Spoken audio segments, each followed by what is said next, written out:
Punjabi radio USA ਸੁਣ ਰਹੇ ਸਾਰੇ ਹੀ ਮਾਣਯੋਗ ਅਤੇ ਸਤਿਕਾਰਤ ਸਰੋਤਿਆਂ ਨੂੰ ਪੰਜਾਬੀ ਰੇਡੀਓ USA ਦੀ ਟੀਮ ਅਤੇ ਮੇਰੇ ਰਾਜਕੰਬੀਰ ਸਿੰਘ ਵੱਲੋਂ ਆਪ ਜੀ ਨੂੰ ਬਹੁਤ ਪਿਆਰ ਸਤਿਕਾਰ ਸਾਹਿਬ ਦੋਨੋਂ ਅੱਜ ਜੋੜ ਕੇ ਨਿੱਕੀ ਜਿਹੀ ਸਤਿ ਸ੍ਰੀ ਅਕਾਲ ਸਭ ਨੂੰ ਜੀ ਨੂੰ ਆਖਦੇ ਹਾਂ। ਸਰੋਤੇ ਪ੍ਰੋਗਰਾਮ ਖਬਰ 'ਤੇ ਨਜ਼ਰ ਲੈ ਕੇ ਹਾਜ਼ਰ ਹੋ ਚੁੱਕੇ ਹਾਂ। ਅੱਜ ਸ਼ੁੱਕਰਵਾਰ ਦਾ ਦਿਨ ਹੈ ਅਤੇ ਆਪਣੇ ਨਾਲ ਖਬਰ 'ਤੇ ਨਜ਼ਰ ਪ੍ਰੋਗਰਾਮ ਦੇ ਵਿੱਚ ਥੋੜ੍ਹੇ ਲੰਮੇ ਸਮੇਂ ਦੇ ਲਈ ਜੁੜਦੇ ਨੇ ਮਿੰਟੂ ਗੁਰੂ ਸਰੀਆ ਜੀ ਮਲੋਟ ਸਟੂਡੀਓਜ਼ ਤੋਂ। ਮਿੰਟੂ ਜੀ ਨਿੱਗੀ ਜੀ ਆਇਆਂ ਨੂੰ ਪਿਆਰ ਭਰੀ ਸਤਿ ਸ੍ਰੀ ਅਕਾਲ ਜੀ। ਜੀ ਸ਼ੁਕਰੀਆ ਜੀ, ਸਾਰਿਆਂ ਨੂੰ ਸਤਿ ਸ਼੍ਰੀ ਅਕਾਲ ਜੀ। ਸਾਡੇ ਅੱਜ ਦੇ ਪ੍ਰੋਗਰਾਮ ਖਬਰ 'ਤੇ ਨਜ਼ਰ ਨੂੰ ਸਪਾਂਸਰ ਕਰਦੇ ਨੇ ਖਾਲਸਾ ਇੰਸ਼ੋਰੈਂਸ ਏਜੰਸੀ ਵਾਲੇ, ਜਿਨ੍ਹਾਂ ਦੇ ਕੋਲੋਂ ਤੁਸੀਂ ਹਰ ਇੱਕ ਤਰੀਕੇ ਦੀ ਇੰਸ਼ੋਰੈਂਸ ਕਰਵਾ ਸਕਦੇ ਹੋ। ਇੰਸ਼ੋਰੈਂਸ ਬਾਰੇ ਪਤਾ ਕਰਨ ਲਈ ਕਾਲ ਕਰ ਸਕਦੇ ਹੋ ਨੰਬਰ 408 272 2500 ਦੇ ਉੱਤੇ। ਇਸ ਦੇ ਨਾਲ ਕ੍ਰਿਸ਼ਨ ਧਨੋਤਾ ਜੀ ਯੂਨੀਵਰਸਿਟੀ ਤੋਂ, ਬਚਿੱਤਰ ਸਿੰਘ ਚਾਹਲ ਫਰੈਜ਼ਨੋ ਤੋਂ, ਮਹਿੰਦਰ ਸਿੰਘ ਮਨਜੀਤ ਕੌਰ ਤੱਖਰ ਮੋਡੈਸਟੋ ਤੋਂ, ਜਸਪਾਲ ਸਿੰਘ ਜੀ ਸੈਕਰਾਮੈਂਟੋ ਤੋਂ, ਪ੍ਰਿਤਪਾਲ ਸਿੰਘ ਜੀ ਟਰਲਕ ਤੋਂ, ਜੱਸੀ ਗੱਲ ਪਲੰਬਿੰਗ ਵਾਲੇ ਬੇਕਰਸਫੀਲਡ ਤੋਂ, ਪ੍ਰਿੰਸੀਪਲ ਅਵਤਾਰ ਸਿੰਘ ਪੰਨੂ ਬੇਕਰਸਫੀਲਡ ਤੋਂ, ਸਟੋਨ ਸਰਕਲ ਪਾਰਕ ਵਾਲੇ ਸਾਰੇ ਹੀ ਸੀਨੀਅਰ ਸਾਰੇ ਹੀ ਬਜ਼ੁਰਗ ਬੇਕਰਸਫੀਲਡ ਤੋਂ, ਅਤੇ ਇਸ ਦੇ ਨਾਲ GN ਲੂਬ ਟਰੱਕ ਵਾਸ਼ ਵਾਲੇ, ਜਿਨ੍ਹਾਂ ਦੇ ਕੋਲੋਂ ਤੁਸੀਂ ਆਇਲ ਚੇਂਜ ਕਰਵਾ ਸਕਦੇ ਹੋ, ਏਅਰ ਬ੍ਰੇਕਾਂ ਦਾ ਕੰਮ ਕਰਵਾ ਸਕਦੇ ਹੋ, ਨਵੇਂ ਪੁਰਾਣੇ ਜਿਹੜੇ ਟਾਇਰ ਆ ਉਹ ਤੁਸੀਂ ਖਰੀਦ ਸਕਦੇ ਹੋ। ਇਹਨਾਂ ਦੀਆਂ 2 ਲੋਕੇਸ਼ਨਸ ਨੇ, ਸੈਂਟਾਨੈਲਾ ਵਿੱਚ ਅਤੇ ਮੰਡੇਰਾ ਦੇ ਵਿੱਚ। ਹੋਰ ਕਿਸੇ ਵੀ ਤਰੀਕੇ ਦੀ ਜਾਣਕਾਰੀ ਲਈ ਕਾਲ ਕਰ ਸਕਦੇ ਹੋ ਨਿੰਮਾ ਸਹੋਤਾ ਉਹਨਾਂ ਨੂੰ 209 277 1013 2092771013 ਦੇ ਉੱਤੇ। ਅਤੇ ਇਹਨਾਂ ਸਾਰਿਆਂ ਦਾ ਅਸੀਂ ਬਹੁਤ ਬਹੁਤ ਧੰਨਵਾਦ ਕਰਦੇ ਹਾਂ। ਅਤੇ ਨਾਲੇ ਜੇਕਰ ਤੁਸੀਂ ਜਾਂ ਕੋਈ ਹੋਰ ਕਾਰੋਬਾਰ ਵੀ ਇਸ ਪ੍ਰੋਗਰਾਮ ਨੂੰ ਸਪਾਂਸਰ ਕਰਨਾ ਚਾਹੁੰਦੇ ਹੋ, ਸੰਪਰਕ ਕਰ ਸਕਦੇ ਹੋ 408 722 7698 ਦੇ ਉੱਤੇ। ਮਿੰਟੋ ਜੀ, ਗੱਲਬਾਤ ਦਾ ਸਿਲਸਿਲਾ ਸ਼ੁਰੂ ਕਰਦੇ ਹਾਂ। ਮੁੰਬਈ ਦੇ ਵਿੱਚ ਭਿਆਨਕ ਅਗਨੀਕਾਂਡ, 14 ਲੋਕਾਂ ਦੀ ਮੌਤ ਹੋਈ। ਇਹ 15 ਹੋ ਗਈ ਆ ਗਿਣਤੀ ਹੁਣ। ਇਹ ਜਿਹੜੀ ਕੱਲ ਰਾਤੀ ਅੱਗ ਲੱਗੀ ਆ, ਵੈਸੇ ਬੜੀ ਬਦਕਿਸਮਤੀ ਹੈ ਕਿ ਮੁੰਬਈ ਦੇ ਵਿੱਚ ਇਸ ਤਰ੍ਹਾਂ ਦੀਆਂ ਘਟਨਾਵਾਂ ਵਾਪਰ ਜਾਂਦੀਆਂ। ਹਾਲਾਂਕਿ ਮੁੰਬਈ ਨੂੰ ਅਸੀਂ ਗਿਣਦੇ ਹਾਂ ਕਿ ਉਹ ਆਰਥਿਕ ਰਾਜਧਾਨੀ ਹੈ ਇਸ ਮੁਲਕ ਦੀ, ਬਾਵਜੂਦ ਇਸ ਦੇ ਤੁਸੀਂ ਦੇਖਿਆ ਹੋਣਾ ਕਿਵੇਂ ਇੱਕ ਪੁਲ ਔਰ ਜਰਜਰਾ ਪੁਲ, ਜਿਹਦੇ ਬਾਰੇ ਬਹੁਤ ਸਾਰੇ ਲੋਕਾਂ ਨੇ ਪਹਿਲਾਂ ਸ਼ਿਕਾਇਤਾਂ ਕੀਤੀਆਂ ਸੀ, ਉਸ ਪੁਲ ਨੂੰ ਬਦਲਿਆ ਨਹੀਂ ਗਿਆ, ਉਸ ਪੁਲ ਨੂੰ ਠੀਕ ਨਹੀਂ ਕੀਤਾ ਗਿਆ। ਸਿੱਟਾ ਇਹ ਹੋਇਆ ਸੀਗਾ ਕਿ 2 ਦਰਜਨ ਤੋਂ ਵੱਧ ਬੰਦੇ ਮਾਰੇ ਗਏ ਸਨ। ਥੋੜੇ ਮਹੀਨੇ ਪਹਿਲਾਂ ਦੀ ਗੱਲ ਆ ਜੀ। ਹੁਣ ਏਦਾਂ ਦੀ ਘਟਨਾ ਫਿਰ ਮੁੰਬਈ ਦੇ ਵਿੱਚ ਵਾਪਰ ਜਾਣੀ। ਔਰ ਇਹ ਸਾਰਾ ਕੁਛ ਜਿਹੜਾ ਵਾਪਰਿਆ ਉਹ ਰਾਤ ਨੂੰ 12 12:30 ਵਜੇ ਦੇ ਕਰੀਬ ਹੋਇਆ। ਉੱਥੇ ਇੱਕ ਕਮਲਾ ਮਿਲ ਕੰਪਾਊਂਡ ਹੈ, ਉਹਦੇ ਵਿੱਚ ਬਹੁਤ ਸਾਰੇ ਖਬਰੀ ਚੈਨਲਾਂ ਦੇ ਦਫ਼ਤਰ ਵੀ ਆ, ਹੋਰ ਵੀ ਬਹੁਤ ਵੱਡੇ ਵੱਡੇ ਦਫ਼ਤਰ ਉੱਥੇ ਮੌਜੂਦ ਹੈ ਉਸ ਬਿਲਡਿੰਗ ਦੇ ਵਿੱਚ। ਉੱਥੇ ਇੱਕ ਮੋਜੋ ਮੈਸਟਰੋ ਨਾਮ ਦਾ ਰੈਸਟੋਰੈਂਟ ਸੀ, ਜਿੱਥੇ ਪਾਰਟੀ ਚੱਲਦੀ ਪਈ ਸੀ। ਔਰ ਜਿਸ ਕੁੜੀ ਦੀ ਬਰਥਡੇ ਪਾਰਟੀ ਚੱਲਦੀ ਪਈ ਸੀ, ਉਹਦੀ ਇੱਕ ਵੀਡੀਓ ਵੀ ਆਈ ਆ। ਬਾਅਦ ਦੇ ਵਿੱਚ ਉੱਥੇ ਉਹ ਜਿਹੜੀ ਖੁਸ਼ੀ ਸੀ ਮਾਤਮ 'ਚ ਤਬਦੀਲ ਹੋ ਗਈ। ਤਾਂ ਇਹ ਜਿਹੜੀ ਅੱਗ ਲੱਗੀ, ਉਸ ਤੋਂ ਬਾਅਦ ਫਿਰ 15 ਦੇ ਕਰੀਬ ਮੌਤਾਂ ਹੋ ਗਈਆਂ। ਦਰਜਨ ਭਰ ਲੋਕ ਹਾਲੇ ਵੀ ਸੀਰੀਅਸ ਨੇ, ਉਹਨਾਂ 'ਚੋਂ ਕੁਛ ਕ੍ਰਿਟੀਕਲ ਵੀ ਹੈ। ਕੁੱਲ ਮਿਲਾ ਕੇ ਇਸ ਤੋਂ ਬਾਅਦ ਰਾਜਨੀਤੀ ਵੀ ਹੋਈ ਹੈ ਇਸ ਮੁੱਦੇ 'ਤੇ ਜੰਮ ਕੇ, ਕਿਉਂਕਿ ਸੰਸਦ ਦੇ ਵਿੱਚ ਕਾਫੀ ਨੋਕ ਝੋਕ ਹੋਈ।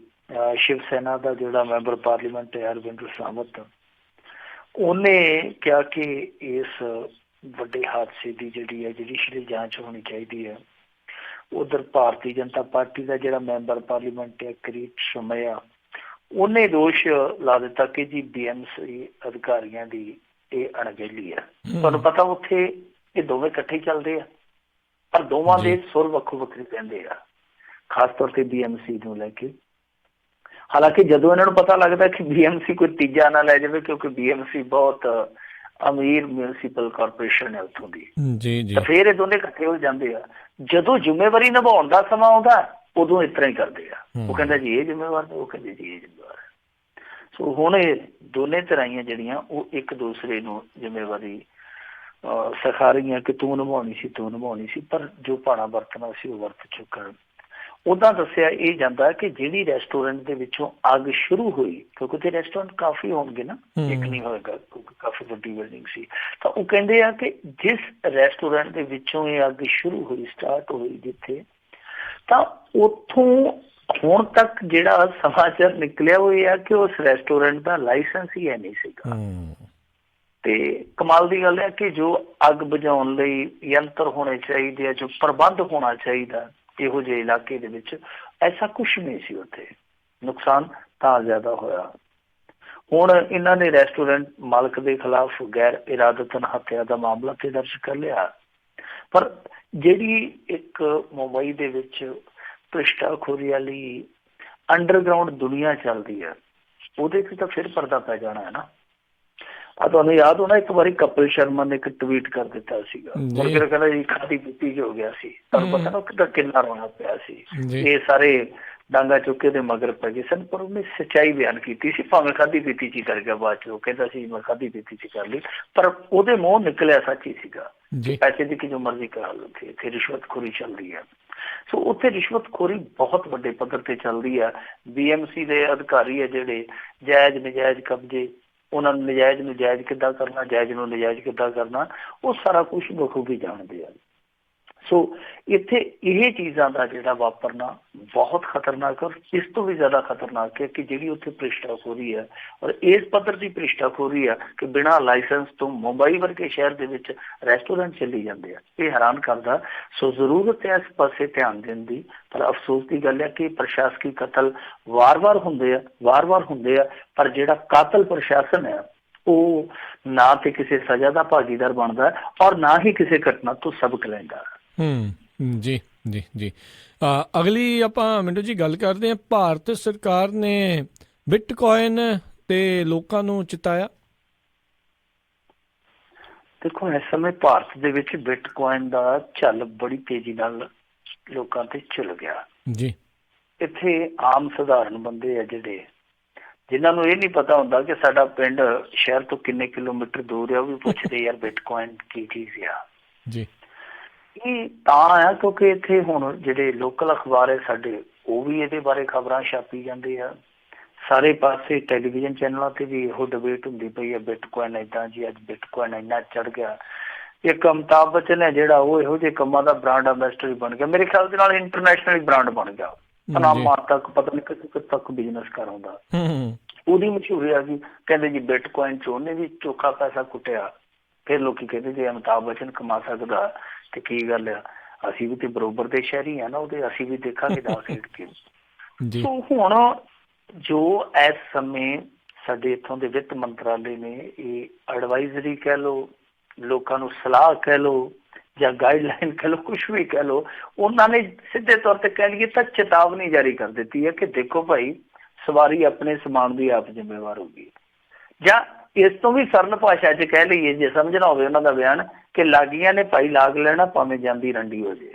ਕਹਿਣ ਤੋਂ ਭਾਵ ਇਹ ਆ, ਉਹ ਕਹਿੰਦੇ ਆ ਕਿ ਤੁਸੀਂ ਇਨਵੈਸਟ ਕਰੋਗੇ, ਸਾਡੇ ਇਨਕਮ ਟੈਕਸ ਵਿਭਾਗ ਨੇ ਤੁਹਾਡੀ ਧੌਣ ਤੇ ਟਕਵਾ ਰੱਖ ਲੈਣਾ ਕਿ ਲਿਆ ਭਾਈ ਹਿਸਾਬ ਕਿਤਾਬ ਦੇ। ਪਰ ਤੁਹਾਡਾ ਜਿਹੜਾ ਇਨਵੈਸਟਮੈਂਟ ਦਾ ਪੈਸਾ ਹੈ ਉਹ ਅੱਗੇ ਚੱਲ ਕੇ ਡੁੱਬ ਜਾਵੇ, ਅੱਗੇ ਚੱਲ ਕੇ ਰੁੜ ਜਾਵੇ ਜਾਂ ਤੁਹਾਨੂੰ ਤਾਰ ਦੇਵੇ, ਸਾਡੀ ਉਹਦੇ 'ਚ ਕੋਈ ਜ਼ਿੰਮੇਵਾਰੀ ਨਹੀਂ। ਕਿਉਂਕਿ ਵਰਚੁਅਲ ਕਰੰਸੀ ਹੈ ਜਿਹੜੀ, ਇਹਨੂੰ RBI ਰੈਗੂਲੇਟ ਨਹੀਂ ਕਰਦਾ। ਕਿਉਂਕਿ ਇਹਦੇ 'ਚ ਫਰਕ ਹੀ ਇਹੋ ਹੀ ਹੈ ਨਾ ਕਿ ਵਰਚੁਅਲ ਕਰੰਸੀ ਹੈ, ਇਹ ਤੁਹਾਡੇ ਇੱਕ ਤੇ ਹੱਥ 'ਚ ਨਹੀਂ ਆਉਣੀ ਕਦੇ ਵੀ। ਦੂਸਰੀ, ਵੈਸੇ ਵੀ ਸਾਡੇ ਜਿਹੜੀ ਡੈਬਿਟ ਕਾਰਡ ਦੇ ਵਿੱਚ ਕਰੰਸੀ ਹੈ ਜਾਂ ਕ੍ਰੈਡਿਟ ਕਾਰਡ ਦੇ ਵਿੱਚ ਕਰੰਸੀ ਆ, ਹੱਥ ਤੇ ਸਾਡੇ ਇਹ ਵੀ ਨਹੀਂ ਆਉਂਦੀ। ਪਰ ਇਹ ਹੈ ਕਿ ਸਾਡਾ ਬੈਂਕ ਦੇ ਵਿੱਚ ਬੈਲੈਂਸ ਪਿਆ, ਔਰ ਉਸ ਬੈਲੈਂਸ ਨੂੰ ਰੈਗੂਲੇਟ ਕਰਦਾ RBI। ਤੁਹਾਡੇ ਇੱਧਰਲੇ ਮੁਲਕਾਂ 'ਚ ਵੀ ਇਹੋ ਹੀ ਸਿਸਟਮ ਹੋਵੇਗਾ, ਬੈਂਕਿੰਗ ਸੈਕਟਰ ਨੂੰ ਰੈਗੂਲੇਟ ਕਰਦਾ। ਪਰ ਬਿਟਕੋਇਨ ਕੁਛ ਦੇਸ਼ਾਂ ਦੇ ਵਿੱਚ ਲੀਗਲਾਈਜ਼ ਕਰ ਦਿੱਤੀ ਗਈ ਹੈ, ਪਰ ਭਾਰਤ ਸਰਕਾਰ ਨੇ ਐਸਾ ਕਦਮ ਨਹੀਂ ਚੁੱਕਿਆ। ਸੋ ਇਹਨਾਂ ਨੇ ਚੇਤਾਵਨੀ ਦਿੱਤੀ ਹੈ ਕਿ ਵੇਖੋ ਕਿਤੇ ਮਾਂਝੇ ਨਾ ਜਾਓ। ਹੁਣ ਲੋਕ ਇਸ ਚੇਤਾਵਨੀ ਨੂੰ ਕਿੰਨੀ ਗੰਭੀਰਤਾ ਨਾਲ ਲੈਂਦੇ ਪਤਾ ਨਹੀਂ, ਪਰ ਇੱਥੇ ਤੇ ਇਹ ਜਿਹੜੀ ਖੁਮਾਰੀ ਆ ਉਹ ਇੰਨੀ ਜ਼ਿਆਦਾ ਸਿਰਾਂ ਨੂੰ ਚੜੀ ਪਈ ਆ। ਮੁੰਡੇ ਸਾਡੇ ਪਤਾ ਕਰਦੇ ਪਏ ਕਿ ਬਿਟਕੋਇਨ ਬਣਦੀ ਕਿੱਦਾਂ, ਕੀ ਅਸੀਂ ਜਿਵੇਂ ਜਾਲੀ ਨੋਟ ਅੱਗੇ ਬਣਾ ਲੈਂਦੇ ਸਾਂ, ਕੀ ਕੋਈ ਬਿਟਕੋਇਨ ਦਾ ਕੋਈ ਐਸਾ ਜੁਗਾੜ ਲਾ ਲਈਏ ਕਿ ਅਸੀਂ ਪੰਜਾਬ ਦੇ ਵਿੱਚ ਵੀ ਤਿਆਰ ਕਰ ਲਈਏ ਬਿਟਕੋਇਨ। ਜੀ ਬਿਲਕੁਲ, ਇਹ ਚੋਖੇ ਪੈਸੇ ਲੋਕਾਂ ਨੇ ਬਣਾਏ ਆ, ਪਰ ਬਹੁਤਿਆਂ ਨੇ ਨੁਕਸਾਨ ਜਿਹੜਾ ਝੱਲਿਆ। ਕਿਸੇ ਟਾਈਮ ਦੇ ਉੱਤੇ ਸੈਂਟਾਂ ਦੇ ਵਿੱਚ ਇਸ ਦਾ ਭਾਅ ਸੀ, ਹੁਣ 10-10, 20-20 ਹਜ਼ਾਰ ਡਾਲਰ ਦੀ ਹੋਈ ਸੀ, ਪਰ ਅਚਾਨਕ ਵਿੱਚੋਂ ਜੀ 3 ਦਿਨਾਂ 'ਚ ਮੇਰੇ ਖਿਆਲ ਨਾਲ 8 ਲੱਖ ਤੇ ਆ ਗਈ, 12.5 ਤੋਂ 8 ਤੇ ਆ ਗਈ। ਬਿਲਕੁਲ ਬਿਲਕੁਲ, ਬਹੁਤ ਜ਼ਿਆਦਾ ਜਿਹੜਾ ਘਾਟਾ ਇਸ ਦੇ ਵਿੱਚ ਲੋਕਾਂ ਨੂੰ ਹੋ ਰਿਹਾ। ਕ੍ਰਿਪਟੋ ਕਰੰਸੀ ਜਿਹੜੀ ਇਹ ਚੱਲਦੀ ਤਾਂ ਹੈਗੀ ਆ। ਜੇ ਆਪਾਂ ਨੂੰ ਥੋੜ੍ਹੀ ਜਿਹੀ ਮੈਂ ਲੋਕਾਂ ਨੂੰ ਦੱਸਦਾ ਜਾਵਾਂ ਵੀ ਇਹ ਕਹਿੰਦੇ ਆ ਵੀ ਜਿੰਨੀ ਇਸ ਟਾਈਮ ਕਰੰਸੀ ਇਹ ਚੱਲ ਰਹੀ ਆ, ਇਹ ਸਾਰੀ ਕੰਪਿਊਟਰ ਦੇ ਜ਼ਰੀਏ ਚੱਲਦੀ ਆ ਅਤੇ ਇੰਨੀ ਕੁ ਬਿਜਲੀ ਦੀ ਖਪਤ ਕਰਦੀ ਆ ਜਿੰਨੀ ਇਸ ਟਾਈਮ ਲੋਕ ਯੂਜ਼ ਕਰ ਰਹੇ ਆ। ਵੀ ਜਿਹੜੀ ਡੈਨਮਾਰਕ ਕਰਕੇ ਮੁਲਕ ਦੀ ਜਿਹੜੀ ਮਹੀਨੇ ਦੀ ਬਿਜਲੀ ਦੀ ਖਪਤ ਆ, ਇੰਨੀ ਖਪਤ ਰੋਜ਼ਾਨਾ ਜਿਹੜੀ ਇਸ ਦੀ ਲੱਗ ਰਹੀ ਆ ਤਾਂ ਜੋ ਇਹ ਕਰੰਸੀ ਜਿਹੜੀ ਉਹ ਚੱਲਦੀ ਰਹੇ। ਸੋ ਇਹ ਕੋਈ ਸੌਦਾ ਜਿਹੜਾ ਇੱਦਾਂ ਸੌਖਾ। ਇੱਕ ਬਿਟਕੋਇਨ ਤੇ ਰਾਜ ਕਰਨਵੀਰ ਸਿੰਘ ਜੀ 240 ਕਿਲੋਵਾਟ ਲੱਗਦੀ ਹੈ, ਯਾਨੀ ਇੱਕ ਪਰਿਵਾਰ ਦੇ ਮਹੀਨਾ ਜਿੰਨੀ ਖਪਤ ਜਿਹੜੀ ਇੱਕ ਬਿਟਕੋਇਨ ਤੇ ਲੱਗ ਰਹੀ। ਹੁਣ ਤੱਕ 159 ਦੇਸ਼ਾਂ ਜਿੰਨੀ ਬਿਜਲੀ ਜਿਹੜੀ ਉਹ ਖਪਤ ਹੋ ਚੁੱਕੀ ਹੈ। 2020 ਤੱਕ ਇਹਨੇ ਪੂਰੇ ਸੰਸਾਰ ਦੀ ਬਿਜਲੀ ਦੇ ਖਪਤ ਦੇ ਬਰੋਬਰ ਆ ਜਾਣਾ। ਔਰ ਇੱਕ ਬਿਟਕੋਇਨ ਨੂੰ ਬਣਾਉਣ ਲਈ 25,000 ਕੰਪਿਊਟਰ ਉਪਯੋਗ ਚ ਲਿਆਂਦੇ ਜਾਂਦੇ, ਵਰਤੋਂ ਚ ਲਿਆਂਦੇ ਜਾਂਦੇ। ਔਰ ਜੇ ਮੰਨ ਲਓ ਇੱਕ ਵੀ ਗਲਤੀ ਹੋ ਗਈ ਤੇ ਲੱਖਾਂ ਕਰੋੜ ਲੋਕ ਪ੍ਰਭਾਵਿਤ ਹੋ ਜਾਣਗੇ, ਲੱਖਾਂ ਕਰੋੜਾਂ ਲੋਕ ਚੌਪਟ ਹੋ ਜਾਣਗੇ। ਚਾਈਨਾ ਚ ਸਭ ਤੋਂ ਜ਼ਿਆਦਾ ਮਾਈਨਿੰਗ ਹੋ ਰਹੀ ਹੈ। ਬਿਲਕੁਲ ਬਿਲਕੁਲ ਜੀ। ਤੇ ਆਪਾਂ ਅਗਲੀ ਮਿੰਟੂ ਜੀ ਗੱਲ ਕਰਦੇ ਹਾਂ ਵੀ ਕਾਂਗਰਸ ਵਿਧਾਇਕ ਆਸ਼ਾ ਕੁਮਾਰੀ ਨੂੰ ਸੁਣਾਈ ਦਿੱਤੀ ਥੱਪੜ ਦੀ ਗੂੰਜ। देखो फिल्म से कहते हैं ना थप्पड़ से डर नहीं लगता सा। ਤਾਂ ਇੱਥੇ ਤੇ ਅੱਜ ਥੱਪੜਾਂ ਨੇ ਇੱਕ ਦੂਜੇ ਨੂੰ ਖੋਲ ਡਰਾਇਆ। ਔਰ ਇਹ ਥੱਪੜਬਾਜ਼ੀ ਜਿਹੜੀ ਹੋਈ ਆ, ਇੱਕ ਨੇਤਾ ਦੂਸਰੀ ਸਪੈਨ ਬੀਬੀ, ਦੋਨਾਂ ਦੇ ਵਿੱਚ ਜਿਹੜੀ ਥੱਪੜਬਾਜ਼ੀ ਹੋਈ ਆ ਉਸ ਸਮੇਂ ਹੋਈ ਹੈ ਜਦੋਂ ਦੋਵੇਂ ਹੀ ਆਪੋ ਆਪਣੀ ਡਿਊਟੀ ਤੇ ਸਨ। ਇਹ ਸਭ ਤੋਂ ਦੁਖਦ ਗੱਲ ਆ, ਕਿਉਂਕਿ ਹਿਮਾਚਲ ਦੇ ਵਿੱਚ ਰਾਹੁਲ ਗਾਂਧੀ ਆਇਆ ਸੀਗਾ। ਬੀਬੀ ਜਿਹੜੀ ਆ ਉਹ ਹਿਮਾਚਲ ਤੋਂ ਬਿਲੋਂਗ ਕਰਦੀ ਆ, ਡਲਹੌਜ਼ੀ ਤੋਂ ਇਹ MLA ਆ, ਪਲੱਸ ਇਹ ਪੰਜਾਬ ਦੇ ਮਾਮਲਿਆਂ ਦੀ ਇੰਚਾਰਜ ਆ। ਯਾਨੀ ਇਹ ਆਪਣੀ ਡਿਊਟੀ ਦੇਣ ਗਈ ਸੀਗੀ, ਇਹਦਾ ਜਾਣਾ ਬਣਦਾ ਸੀਗਾ, ਕਿਉਂਕਿ ਸੀਨੀਅਰ ਸਫਾ ਦੇ ਵਿੱਚ ਇਹਦਾ ਨਾਮ ਗੂੰਜਦਾ, ਕਾਂਗਰਸ ਦੀਆਂ ਸੀਨੀਅਰ ਸਫਾ ਦੇ ਵਿੱਚ। ਸੋ ਇਹ ਗਈ ਉੱਥੇ। ਹੋਰ ਵੀ ਲੋਕ ਅੰਦਰ ਜਾਣ ਨੂੰ ਕਾਹਲੇ ਸੀ, ਤੱਤੇ ਸੀ। ਉਹਨਾਂ ਨੇ ਗੇਟ ਬੰਦ ਕਰ ਦਿੱਤਾ ਕਿ ਭਾਈ ਅੰਦਰ ਜਾਣਾ ਕਿਸੇ ਦਾ ਅਲਾਓ ਨਹੀਂ ਹੈ। ਇਹ ਬੀਬੀ ਜਦੋਜਹਿਦ ਕਰਦੀ ਪਈ ਸੀ ਜਿੱਥੇ ਦੂਸਰੇ ਖੜੇ ਸੀਗੇ, ਇਹ ਉੱਥੇ ਜਾਂ ਤੇ ਖੜ ਜਾਂਦੀ ਚੁੱਪ ਕਰਕੇ, ਕਿਹੜਾ ਉੱਥੇ ਮੁੜਕਾ ਆਉਂਦਾ ਪਿਆ ਸੀ। ਅੱਜ ਕੱਲ੍ਹ ਤੇ ਸਰਦੀ ਹੈ, 2-4 ਮਿੰਟ ਵੇਟ ਕਰ ਲੈਂਦੀ, ਕਿਸੇ ਨਾ ਕਿਸੇ ਨੇ ਜਾਣ ਕੇ ਆਵਾਜ਼ ਮਾਰ ਲੈਣੀ ਸੀ ਅੰਦਰੋਂ ਕਿ ਬੀਬੀ ਆਸ਼ਾ ਕੁਮਾਰੀ ਜੀ ਨੂੰ ਅੰਦਰ ਆਉਣ ਦਿਓ ਜੀ। ਤਾਂ ਇਹ ਜਦੋਂ ਧੱਕਾ ਮੁੱਕੀ ਕਰਦੇ ਪਏ ਸਨ ਸਾਰੇ, ਉਹ ਇੱਕ ਸਪੈਨ ਬੀਬੀ ਖੜੀ ਸੀ ਕੋਲ, ਉਸ ਕੁੜੀ ਨੇ ਇਹਨੂੰ ਵਰਜਿਆ ਕਿ ਬੀਬੀ ਅੱਗੇ ਨਹੀਂ ਜਾ ਸਕਦੀ। ਤੇ ਕੋਈ ਮਾੜਾ ਮੋਟਾ ਹੋਇਆ ਹੋਣਾ ਬਹਿਸ ਬਸਈਆ, ਇਸ ਬੀਬੀ ਆਸ਼ਾ ਕੁਮਾਰੀ ਨੇ ਚੱਕ ਕੇ ਤੇ ਉਸ ਸਪੈਨ ਬੀਬੀ ਦੇ ਗੱਲ ਤੇ ਥੱਪੜ ਰਿਸੀਵ ਕਰ ਦਿੱਤਾ। ਉਹਨੇ ਇੱਕ ਸੈਕਿੰਡ ਵੀ ਨਹੀਂ ਲਾਇਆ, ਉਹਨੇ ਭੌਂ ਕੇ ਇਹਦੀ ਗੱਲ ਤੇ ਰਿਸੀਵ ਕਰ ਦਿੱਤਾ। ਇੱਕ ਇਹਨੇ ਭੌਂ ਕੇ ਮਾਰਿਆ, ਇੱਕ ਉਹਨੇ ਭੌਂ ਕੇ ਮਾਰ ਦਿੱਤਾ। ਜਾਨੀ 2 ਠਾ ਥੱਪੜ ਉਧਰੋਂ, 2 ਠਾ ਉਧਰੋਂ। ਤੇ ਕੁੜੀ ਉਹ ਦੱਸਦੇ ਹੋ ਕਿ ਬਾਕਸਿੰਗ ਦੀ ਚੈਂਪੀਅਨ ਵੀ ਰਹੀ ਆ। ਪਤਾ ਨਹੀਂ ਬੀਬੀ ਆਸ਼ਾ ਕੁਮਾਰੀ ਦਾ ਕੀ ਹਾਲ ਹੋਇਆ ਹੋਣਾ, ਕਿਉਂਕਿ ਉਮਰ ਵੀ ਕਾਫੀ ਵੱਡੀ ਰਹੀ ਆ। ਪਰ ਜੋ ਵੀ ਹੋਇਆ ਉੱਥੇ ਮਾੜਾ।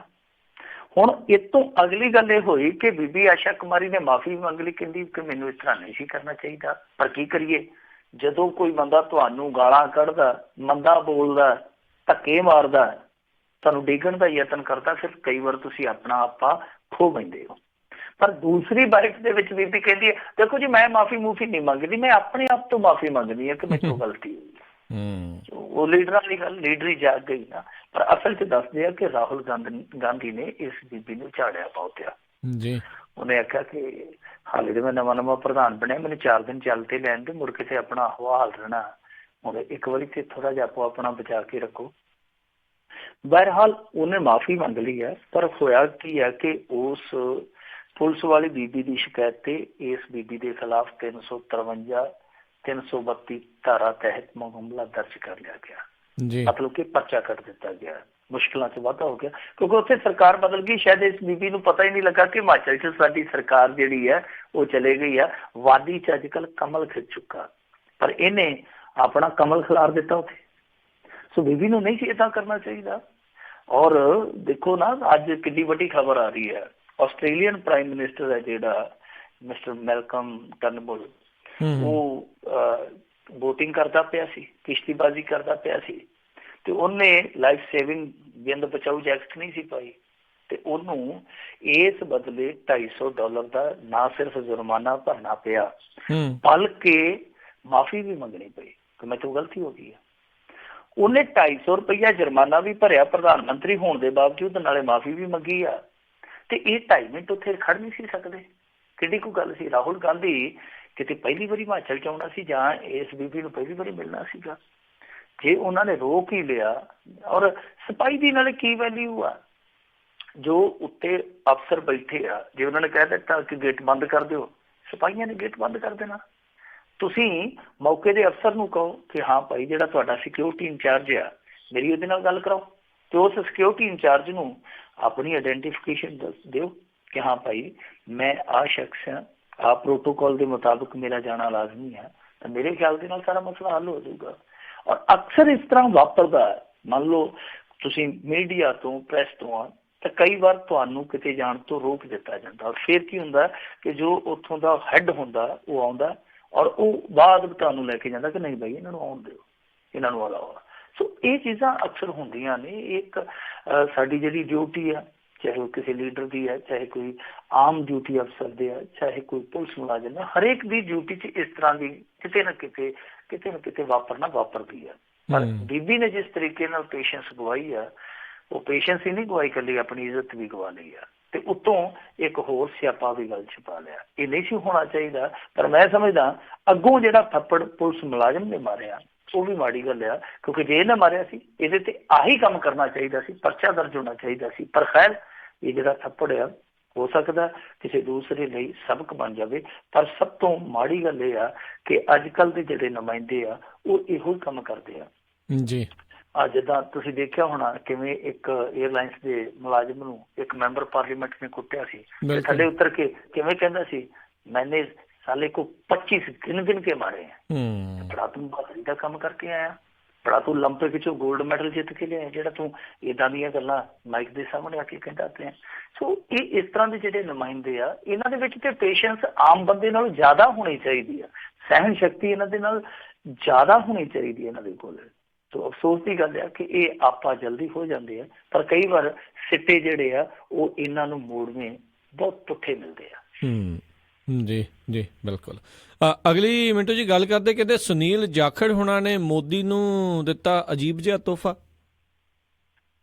ਦੇਖੋ ਸੁਨੀਲ ਜਾਖੜ ਹੈ ਨਾ ਜਿਹੜਾ, ਇਹ ਬਹੁਤ ਕਮਾਲ ਦਾ ਬੰਦਾ ਹੈ, ਬਹੁਤ ਕਮਾਲ ਦਾ ਬੰਦਾ ਹੈ।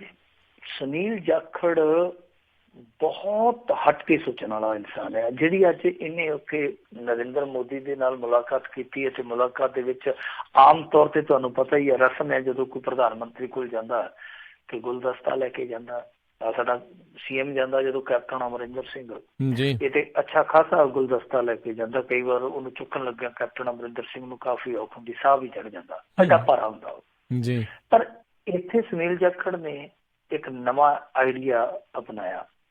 ਉਹ ਕੀ ਸੀਗਾ ਕਿ ਇਹਨੇ ਟੋਕਰੀ ਭਰੀ ਕਿਨੂਆਂ ਦੀ, ਕੁਛ ਫਰੂਟ ਹੋਰ ਲੈ, ਨਰਿੰਦਰ ਮੋਦੀ ਨੂੰ ਜਾ ਕੇ ਜਦੋਂ ਭੇਂਟ ਕੀਤੀ, ਨਰਿੰਦਰ ਮੋਦੀ ਦੀਆਂ ਅੱਖਾਂ ਟੱਡੀਆਂ ਰਹੀਆਂ ਕਿ ਜਿੰਨਾ ਵੀ ਇੱਥੇ ਕੋਈ ਡੈਲੀਗੇਟ ਆਉਂਦਾ ਸਾਰੇ ਦਿਨ 'ਚ, ਹਰੇਕ ਬੰਦਾ ਜਿਹੜਾ ਉਹ ਕੋਈ ਫੁੱਲ ਲੈ ਕੇ ਆਉਂਦਾ, ਕੋਈ ਕੁਛ ਲੈ ਕੇ ਆਉਂਦਾ, ਕੋਈ ਕੁਛ ਲੈ ਕੇ ਆਉਂਦਾ। ਇਹ ਜਾਖੜ ਸਾਹਿਬ ਕੀ ਲੈ ਆਏ ਮੇਰੇ ਲਈ?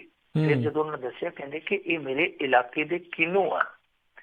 ਉਹ ਜਿਵੇਂ ਗਾਣਾ ਸੀਗਾ ਨਾ ਮੇਜਰ ਰਾਜਸਥਾਨੀ ਦਾ, ਤੋੜ ਬਾਗਾਂ ਵਿੱਚ ਸੇਬ ਲਿਆਇਆ ਭਾਬੀ ਤੇਰੇ ਰੰਗ ਵਰਗਾ, ਤੇ ਸ਼ਾਇਦ ਉਹਨਾਂ ਵੀ ਕਿਤੇ ਉਹ ਕੀਤੀ ਹੋਣੀ ਤੁਲਨਾ ਕਿ ਆਹ ਦੇਖੋ ਜੀ ਆਹ ਤੁਹਾਡੇ ਕਾਰਪੇਟ ਵਰਗਾ ਜਿਹੜਾ ਹੈ ਇਹ ਕਿਨੂੰ ਹੈ। ਫਿਰ ਉਹਨਾਂ ਨੇ ਦੱਸਿਆ ਕਿ ਇਹ ਅਬੋਹਰ ਇਲਾਕੇ ਦੇ ਵਿੱਚ ਆਮ ਪਾਇਆ ਜਾਂਦਾ, ਕਿਨੂੰ ਬਹੁਤ ਹੁੰਦਾ ਅਬੋਹਰ ਇਲਾਕੇ 'ਚ, ਬਾਗ ਬਹੁਤ ਹੈ ਅਬੋਹਰ ਇਲਾਕੇ 'ਚ। ਪਰ ਉੱਥੇ ਉਹਨੇ ਆਹ ਚੀਜ਼ ਨਾਲ ਦੱਸਦਿਆਂ ਇਹ ਵੀ ਦੱਸ ਦਿੱਤਾ ਕਿ ਇਹਨਾਂ ਕਿੰਨੂ ਉਤਪਾਦਕ ਕਿਸਾਨਾਂ ਦੀ ਮੁਸ਼ਕਲ ਕੀ ਆ। ਯਾਨੀ ਉਸ ਬੰਦੇ ਨੇ ਰਸਤਾ ਇਹ ਚੁਣਿਆ ਕਿ ਉਹਨੇ ਇੱਕ ਮੁਲਾਕਾਤ ਦੇ ਵਿੱਚ ਕਈ ਮੁਸ਼ਕਲਾਂ ਬਣਾ ਦਿੱਤੀਆਂ ਕਿ ਦੇਖੋ ਸਾਡਾ ਜਿਹੜਾ ਪੰਜਾਬ ਹੈ ਇਸ ਸਮੇਂ ਫਸਲੀ ਚੱਕਰ ਦੇ ਵਿੱਚ ਬੁਰੀ ਤਰ੍ਹਾਂ ਫਸਿਆ ਪਿਆ। ਸਾਡੇ ਕੁਛ ਇਲਾਕਿਆਂ ਦੇ ਵਿੱਚ ਲੋਕ ਬਦਲਵੀਂ ਫਸਲ ਅਜ਼ਮਾਉਂਦੇ ਆ, ਪਰ ਅਫਸੋਸ ਦੀ ਗੱਲ ਕਿ ਸਰਕਾਰ ਉਹਨਾਂ ਨੂੰ ਕੋਆਪਰੇਟ ਨਹੀਂ ਕਰਦੀ। ਯਾਨੀ ਦੇਖੋ ਫਸਲੀ ਵਿਭਿੰਨਤਾ ਦੀ ਗੱਲ ਵੀ ਕਰ ਦਿੱਤੀ, ਨਾਲ ਜਿਹੜੇ ਬਾਗਾਂ ਵਾਲੇ ਕਿਸਾਨ ਆ ਉਹਨਾਂ ਦੀ ਮੁਸ਼ਕਿਲ ਵੀ ਗਿਣਾ ਦਿੱਤੀ। ਫਿਰ ਇਸ ਤੋਂ ਇਲਾਵਾ ਜਿਹੜਾ ਉਹਨਾਂ ਦਾ ਹੁਣ ਜੱਦੀ ਹਲਕਾ, ਵੈਸੇ ਜੱਦੀ ਹਲਕਾ ਤੇ ਅਬੋਹਰ ਆ, ਉਹਦੀ ਸਾਰੀ ਮੁਸ਼ਕਿਲ ਤੇ ਦੱਸੀ ਨਾਲ ਜਿਹੜਾ ਹੁਣ ਉਹਨਾਂ ਦਾ ਆਪਣਾ ਚੁਣਾਵੀ ਹਲਕਾ ਉਹਦੀ ਮੁਸ਼ਕਿਲ ਵੀ ਦੱਸ ਦਿੱਤੀ ਕਿ ਜੀ ਜਿਹੜਾ ਸਾਡਾ ਬਾਰਡਰ ਏਰੀਆ ਉੱਥੇ ਵੀ ਬਹੁਤ ਸਮੱਸਿਆ ਕਿਸਾਨਾਂ ਦੀ। ਸੋ ਸਾਰੀਆਂ ਚੀਜ਼ਾਂ ਜਿਹੜੀਆਂ ਉਸ ਟੋਕਰੀ 'ਚ ਹੀ ਨਾਲ ਲੈ ਕੇ ਪਾ ਕੇ ਸਾਰੀਆਂ ਚੀਜ਼ਾਂ ਉਸ ਟੋਕਰੀ ਚੋਂ ਕੱਢ ਕੇ ਦੱਸ ਦਿੱਤੀਆਂ ਕਿ ਆ ਵੀ ਸਮੱਸਿਆ ਸਾਡੀ, ਆ ਵੀ ਸਮੱਸਿਆ, ਆ ਵੀ ਸਮੱਸਿਆ। ਸੋ ਇਹਨੂੰ ਕਹਿੰਦੇ ਆ ਕਿ ਇੱਕ ਤੀਰ ਨਾਲ ਕਈ ਨਿਸ਼ਾਨੇ। ਨਾਲੇ ਮੋਦੀ ਸਾਹਿਬ ਨੂੰ ਖੁਸ਼ ਕਰ ਦਿੱਤਾ ਕਿ ਵੇਖੋ ਜੀ ਫੁੱਲ ਤੇ ਸਾਰੇ ਹੀ ਲੈ ਕੇ ਆਉਂਦੇ ਆ, ਮੈਂ ਤੁਹਾਡੇ ਲਈ ਫਲ ਲੈ ਕੇ ਆਇਆ। ਦੂਸਰਾ ਇਹ ਕਿ ਫਲ ਦੇ ਪਿੱਛੇ ਉਹ ਜਿਹੜਾ ਫਲ ਨੂੰ ਪੈਦਾ ਕਰਨ ਵਾਲਾ ਕਿਸਾਨ ਹੈ ਉਹਦਾ ਕੀ ਦਰਦ ਆ ਉਹ ਵੀ ਦੱਸ ਦਿੱਤਾ ਕਿ ਆਹ ਸਮੱਸਿਆ। ਵੈਸੇ ਉਹਨੇ ਯਕੀਨ ਦਿਵਾਇਆ ਜਾਖੜ ਸਾਹਿਬ ਨੇ ਕਿ ਨਰਿੰਦਰ ਮੋਦੀ ਨੇ ਮੇਰੀ ਗੱਲ ਬਹੁਤ ਧਿਆਨ ਨਾਲ ਸੁਣੀ ਹੈ ਔਰ ਭਰੋਸਾ ਵੀ ਦਿੱਤਾ ਕਿ ਆਉਣ ਵਾਲੇ ਸਮੇਂ 'ਚ ਅਸੀਂ ਇਹਨਾਂ ਸਾਰੀਆਂ ਸਮੱਸਿਆਵਾਂ ਦੇ ਹੱਲ ਵੱਲ ਵਧਾਂਗੇ ਜ਼ਰੂਰ। ਤੇ ਇੱਧਰ ਗੁਰਦਾਸਪੁਰ ਦੇ ਇਲਾਕੇ ਲਈ ਕੁਛ ਬ੍ਰਿਜ, ਜਿਵੇਂ ਤੁਹਾਨੂੰ ਪਤਾ ਹੀ ਹੈ ਕਿ ਕਿਵੇਂ ਉੱਥੋਂ ਦੇ ਲੋਕ, ਖਾਸ ਤੌਰ ਤੇ ਬਾਰਡਰ ਏਰੀਏ ਦੇ ਲੋਕ ਦਰਿਆਵਾਂ ਨੂੰ ਕਿੱਦਾਂ ਆਰਜੀ ਪੁਲਾਂ ਦੇ ਜ਼ਰੀਏ ਪਾਰ ਕਰਦੇ ਆ। ਸੋ ਉਧਰ ਵੀ ਉਹਨੇ ਧਿਆਨ ਦਿਵਾਇਆ। ਜਿਹੜੇ ਪਿਊਸ਼ ਗੋਇਲ ਆ ਉਹਨਾਂ ਨੇ ਵੀ ਕਿਹਾ, ਮਿਨਿਸਟਰ ਪਿਊਸ਼ ਗੋਇਲ ਨੇ ਵੀ, ਕਿ ਅਸੀਂ ਜਿੰਨੀ ਵੀ ਛੇਤੀ ਹੋ ਸਕਿਆ ਉੱਥੋਂ ਦੇ ਬਾਰਡਰ ਏਰੀਏ ਦੇ ਜਿਹੜੇ ਕਿਸਾਨ ਹੈ ਜਾਂ ਬਾਰਡਰ ਏਰੀਆ ਦੇ ਜਿਹੜੇ ਆਵਾਮ ਹੈ ਉਹਨਾਂ ਦੀਆਂ ਮੁਸ਼ਕਿਲਾਂ ਦਾ ਹੱਲ ਕਰਾਂਗੇ। ਜੀ ਜੀ ਜੀ। ਤੇ ਮਿੰਟੂ ਜੀ, ਰਹਿੰਦੀਆਂ ਕੁਝ ਖਬਰਾਂ ਆਪਾਂ ਬ੍ਰੇਕ ਤੋਂ ਬਾਅਦ ਦੇ ਵਿੱਚ ਉਸ ਦੇ ਉੱਤੇ ਨਜ਼ਰ ਬਣਾਵਾਂਗੇ। ਸਰੋਤਿਓ, ਇੱਦਾਂ ਹੀ ਤੁਸੀਂ ਪੰਜਾਬੀ ਰੇਡੀਓ USA ਦੇ ਨਾਲ ਜੁੜੇ ਰਹੋ। ਗੱਲਾਂ ਬਾਤਾਂ ਦਾ ਸਿਲਸਿਲਾ ਖਬਰ ਤੇ ਨਜ਼ਰ ਪ੍ਰੋਗਰਾਮ ਇੱਦਾਂ ਹੀ ਜਾਰੀ ਰਹੇਗਾ। ਮਿਲਦੇ ਹਾਂ ਇੱਕ ਛੋਟੀ ਜਿਹੀ ਕਮਰਸ਼ੀਅਲ ਬ੍ਰੇਕ ਤੋਂ ਬਾਅਦ 'ਚ।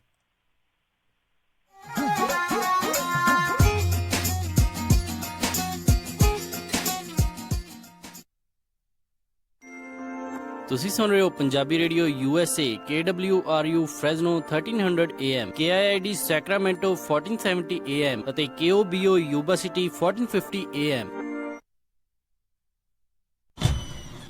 ਉਹ ਕਿੱਥੇ ਰਹਿ ਗਏ ਸੀ ਤੁਸੀਂ? ਮੈਂ ਕਾਦਾ ਉਡੀਕੀ ਜਾਣਾ ਤੁਹਾਨੂੰ। ਆਹ ਲਓ ਸਾਰਾ ਸਮਾਨ। ਇਹ ਇੰਨਾ ਸਾਰਾ ਸਮਾਨ? ਹੋਰ ਕੀ, ਹੁਣ ਮੈਂ ਸਾਰੀਆਂ ਕੁੜਤੀਆਂ ਵੀ ਲੈ ਆਈਆਂ, ਤੁਹਾਡੀਆਂ ਪੱਗਾਂ ਵੀ ਆ ਗਈਆਂ, ਮੁੰਡੇ ਦੀ ਸ਼ੇਰਵਾਨੀ ਵੀ ਲੈ ਆਈਆਂ ਤੇ ਰੁਮਾਲਾ ਸਾਹਿਬ ਵੀ ਲੈ ਆਈਆਂ। ਤੇ ਨਾਲੇ ਮੈਂ ਇੱਕ ਸਲਾਹ ਕਰਨੀ ਸੀ ਤੁਹਾਡੇ ਨਾਲ। ਹੁਣ ਆਪਣਾ 골ਡ ਖਰੀਦਣ ਵਾਲਾ ਹੀ ਰਹਿ ਗਿਆ ਤੇ ਕੱਲ ਤੁਸੀਂ ਮੇਰੇ ਨਾਲ ਚੱਲਿਓ। ਕਿੱਥੋਂ ਲੈਣਾ ਉਹ? ਬੱਗਾ ਪੈਲੇਸ ਤੋਂ ਹੀ। ਉਹਨਾਂ ਕੋਲ ਬਹੁਤ ਵਧੀਆ ਵੈਰਾਈਟੀ ਹੈ। ਅੱਛਾ। ਹਾਂ, ਆਪਾਂ ਉੱਥੋਂ ਸੋਨਾ ਵੀ ਖਰੀਦ ਸਕਦੇ ਹਾਂ ਤੇ ਨਾਲੇ ਜੇ ਕੱਲ ਨੂੰ ਲੋੜ ਪੈ ਜਾਏ ਤਾਂ ਸੋਨੇ ਦੇ ਬਦਲੇ ਕੈਸ਼ ਵੀ ਲੈ ਸਕਦੇ ਹਾਂ। ਲਿਆ ਤਾਂ ਬਹੁਤ ਵਧੀਆ। ਬੱਗਾ ਪੈਲੇਸ, ਤੁਹਾਡੀਆਂ ਬਹੁਤ ਸਾਰੀਆਂ ਲੋੜਾਂ ਲਈ ਇੱਕੋ ਥਾਂ। Bagga palace, 6618 Florin road, Sacramento. ਹੋਰ ਜਾਣਕਾਰੀ ਲਈ ਰੋਹਿਤ ਜੀ ਨੂੰ ਕਾਲ ਕਰੋ 9163931872 916 393 1872। ਮੁਸੀਬਤਾਂ ਕਦੇ ਵੀ ਦੱਸ ਕੇ ਨਹੀਂ ਆਉਂਦੀਆਂ, ਇਸ ਲਈ ਖਾਲਸਾ ਇੰਸ਼ੋਰੈਂਸ ਏਜੰਸੀ ਦੇ ਲਾਈਫ ਇੰਸ਼ੋਰੈਂਸ ਪਲਾਨਸ। ਲਾਈਫ ਦੇ ਵਿੱਚ ਮੁਸੀਬਤਾਂ ਲਈ ਹਮੇਸ਼ਾ ਰਹੋ ਤਿਆਰ। Khalsa insurance agency 4082722500। ਹਾਂਜੀ, ਮੈਂ ਹਾਂ ਰਾਜ, ਗੋ ਸੈਟਲਾਈਟ ਸਿਟੀ ਤੋਂ ਤੁਹਾਡਾ ਆਪਣਾ ਡਿਸ਼ ਲੋਕਲ ਰਿਟੇਲਰ। ਡਿਸ਼ ਜੋ ਕਿ ਪੂਰੇ USA ਦੇ ਵਿੱਚ ਇੰਟਰਨੈਸ਼ਨਲ ਪ੍ਰੋਗਰਾਮ ਦਾ ਟੌਪ ਦਾ ਪ੍ਰੋਵਾਈਡਰ ਹੈ, ਜਿਸ ਦੇ ਵਿੱਚ ਗੁਰਬਾਣੀ, ਤਾਜ਼ਾ ਤਰੀਨ ਖਬਰਾਂ ਦੇ ਨਾਲ ਤੁਸੀਂ ਦੇਖ ਸਕਦੇ ਹੋ ਆਪਣੇ ਮਨਪਸੰਦੀਦਾ ਕ੍ਰਿਕਟ ਦੇ ਮੈਚ ਅਤੇ ਕਬੱਡੀ। ਪੰਜਾਬ ਦੀ ਧਰਤੀ ਦੇ ਨਾਲ ਪੂਰੀ ਤਰ੍ਹਾਂ ਜੋੜ ਕੇ ਰੱਖਦਾ ਹੈ। ਡਿਸ਼ ਤੁਹਾਨੂੰ ਉਪਲਬਧ ਕਰਵਾਉਂਦਾ ਹੈ ਜਸ ਪੰਜਾਬੀ, PTC ਅਤੇ ਵਿਲੋ ਕ੍ਰਿਕਟ। ਜੋ ਵੀ ਤੁਸੀਂ ਦੇਖਣਾ ਪਸੰਦ ਕਰਦੇ ਹੋ ਉਹੀ ਡਿਸ਼ ਤੁਹਾਨੂੰ ਉਪਲਬਧ ਕਰਵਾ ਰਿਹਾ ਹੈ। ਪੰਜਾਬੀ ਪੈਕੇजेस ਤੇ ਸਪੈਸ਼ਲ ਆਫਰ ਜਿਵੇਂ ਕਿ ਪੰਜਾਬੀ ਮੈਗਾ ਪੈਕ ਦੀ ਜਾਣਕਾਰੀ ਦੇ ਲਈ ਕਾਲ ਕਰੋ ਗੋ ਸੈਟਲਾਈਟ ਸਿਟੀ ਨੂੰ 5307701192 530-770-1192। ਇਹ ਤੁਹਾਨੂੰ ਫ੍ਰੀ ਸਟੈਂਡਰਡ ਇੰਸਟਾਲੇਸ਼ਨ ਦੇ ਨਾਲ ਇੰਟਰਨੈਸ਼ਨਲ ਪੈਕੇਜ ਦੀ ਐਕਟੀਵੇਸ਼ਨ ਤੇ $100 ਦਾ ਗਿਫਟ ਕਾਰਡ ਵੀ ਦੇਣਗੇ। ਇਸ ਦੇ ਬਾਰੇ ਹੋਰ ਕੋਈ ਵੀ ਜਾਣਕਾਰੀ ਦੇ ਲਈ ਅੱਜ ਹੀ ਕਾਲ ਕਰੋ ਗੋ ਸੈਟਲਾਈਟ ਸਿਟੀ ਨੂੰ 5307701192 5307701192 530-770-1192 ਜਾਂ ਫਿਰ ਵਿਜ਼ਿਟ ਕਰੋ gosetcity.com। Restrictions apply, call for details।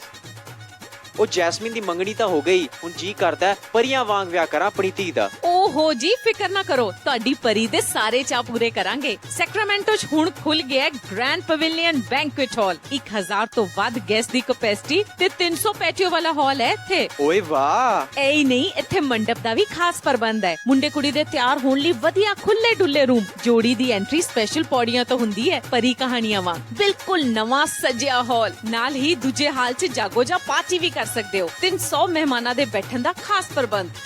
ਵਧੀਆ ਸਵਾਦ ਖਾਣਾ ਪੂਜਾ ਇੰਡੀਅਨ ਗ੍ਰਿਲ ਵੱਲੋਂ। ਤੇ ਪਾਰਕਿੰਗ? ਉਹਦੀ ਤਾਂ ਟੈਨਸ਼ਨ ਹੀ ਨਾ ਲਓ, ਵਧੀਆ ਖੁੱਲੀ ਡੁੱਲੀ ਪਾਰਕਿੰਗ। ਬਸ ਛੇਤੀ ਕਾਲ ਕਰੋ ਤੇ ਅੱਜ ਹੀ ਬੁੱਕ ਕਰਾਓ। ਗ੍ਰੈਂਡ ਪਵੇਲੀਅਨ ਬੈਂਕੁਏਟ ਹਾਲ, 26 ਮੈਸੀ ਕੋਰਟ, ਸੈਕਰਾਮੈਂਟੋ। ਫੋਨ 9167307822 ਤੇ 9163963853। ਯਾਦ ਹੈ ਨਾ? ਗ੍ਰੈਂਡ ਪਵੇਲੀਅਨ ਬੈਂਕੁਏਟ ਹਾਲ, ਸੈਕਰਾਮੈਂਟੋ।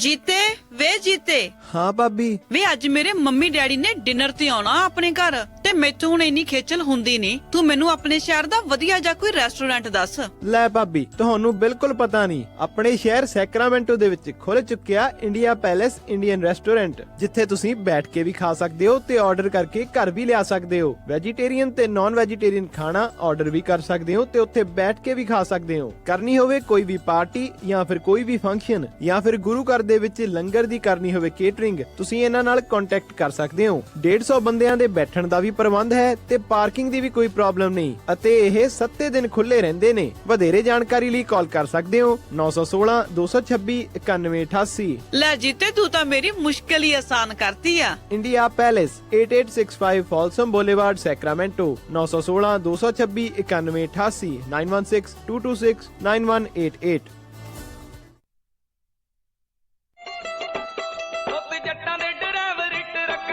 ਉਹ ਸਾਰੀ ਉਮਰ ਡਰਾਈਵਰ ਹੀ ਬਣਿਆ ਰਹੇਗਾ ਕਿ ਕਦੇ ਆਪਣਾ ਟਰੱਕ ਵੀ ਪਾਉਣਾ? ਉਹ ਦੇਖ ਲੰਬੜਾ ਦੇ ਜੀਤੇ ਦੀ ਚੜਾਈ ਆ ਪੂਰੀ, ਜਦ ਦਾ ਆਪਣਾ ਟਰੱਕ ਪਾਇਆ ਮੌਜਾਂ ਕਰਦਾ। ਉਹ ਭਰਾਵਾ ਗੱਲ ਤਾਂ ਤੂੰ ਸਹੀ ਕਰਦਾ ਹੈ, ਪਰ ਮੈਨੂੰ ਲੋਨ ਦੇਣਾ ਕਿਹਨੇ ਹੈ? ਲੋਨ ਦਾ ਫਿਕਰ ਤੂੰ ਵਿਰਸਾ ਕੈਪੀਟਲ ਵਾਲਿਆਂ ਤੇ ਛੱਡ ਦੇ, ਉਹਨਾਂ ਦੇਖੀ ਤੇਰੇ ਟਰੱਕ ਦਾ ਲੋਨ ਬੜੀ ਆਸਾਨੀ ਨਾਲ ਕਰਾ ਦੇਣਾ ਆ ਚੱਕ ਨੰਬਰ 844 847 7222 844 847 7222। ਵਿਰਸਾ ਕੈਪੀਟਲ। ਤੁਸੀਂ ਕੋਈ ਵੀ truck, drive van, reefer trailer, dump truck ਤੇ ਹੋਰ ਵੀ ਕਮਰਸ਼ੀਅਲ ਇਕਵਿਪਮੈਂਟ ਤੇ ਲੋਨ ਲੈਣਾ ਹੋਵੇ ਤਾਂ ਅੱਜ ਹੀ ਕਾਲ ਕਰੋ ਵਿਰਸਾ ਕੈਪੀਟਲ ਨੂੰ 844 847 7222 844 847 7222। ਤੁਸੀਂ ਆਪਣਾ ਪੁਰਾਣਾ ਟਰੱਕ ਸੈਲ ਕਰਨਾ ਚਾਹੁੰਦੇ ਹੋ? ਵਿਰਸਾ ਕੈਪੀਟਲ ਪ੍ਰਾਈਵੇਟ ਸੇਲ ਤੇ ਵੀ ਲੋਨ ਕਰਦੇ ਨੇ।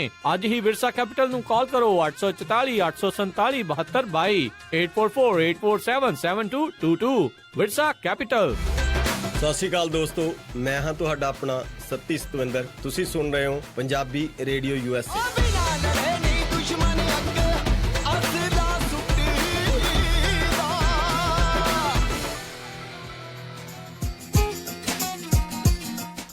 ਪੰਜਾਬੀ ਰੇਡੀਓ USA ਸੁਣ ਰਹੇ ਸਾਰੇ ਹੀ ਸਰੋਤਿਆਂ ਨੂੰ ਇੱਕ ਵਾਰੀ ਫੇਰ ਨਿੱਘੀ ਜੀ ਆਇਆਂ ਨੂੰ ਸਭ ਦਾ ਸਵਾਗਤ ਹੈ। ਮਿੰਟੂ ਜੀ, ਜੀ ਆਇਆਂ ਨੂੰ ਸਵਾਗਤ ਹੈ ਜੀ ਇੱਕ ਵਾਰੀ ਫੇਰ ਜੀ। ਸ਼ੁਕਰੀਆ ਜੀ।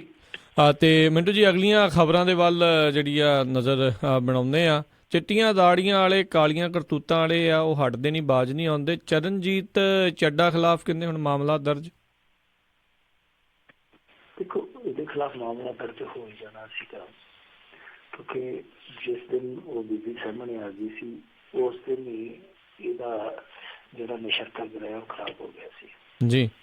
ਕਿਉਂਕਿ ਜੋ ਮਰਜ਼ੀ ਕਹਾਣੀ ਰਹੀ ਹੋਵੇ, ਇਹ ਜੋ ਮਰਜ਼ੀ ਕਹਾਣੀ ਘੜੀ ਜਾਵੇ, ਜੋ ਬੀਬੀ ਨੇ ਸ਼ਿਕਾਇਤ ਕਰ ਦਿੱਤੀ ਉਹਦੀ ਸ਼ਿਕਾਇਤ ਦੇ ਵਿੱਚ ਪੁਲਿਸ ਨੂੰ ਵਜਨ ਲੱਗਾ, ਉਹ ਮੰਨਣੀ ਪੈਣੀ ਸੀ ਵੈਸੇ ਵੀ ਜੀ। ਜੇ ਪੁਲਿਸ ਨਾ ਮੰਨੂਗੀ ਉਹ ਅਦਾਲਤ ਦੇ ਵਿੱਚ ਜਾ ਕੇ ਬਣਾ ਲਊਗੀ।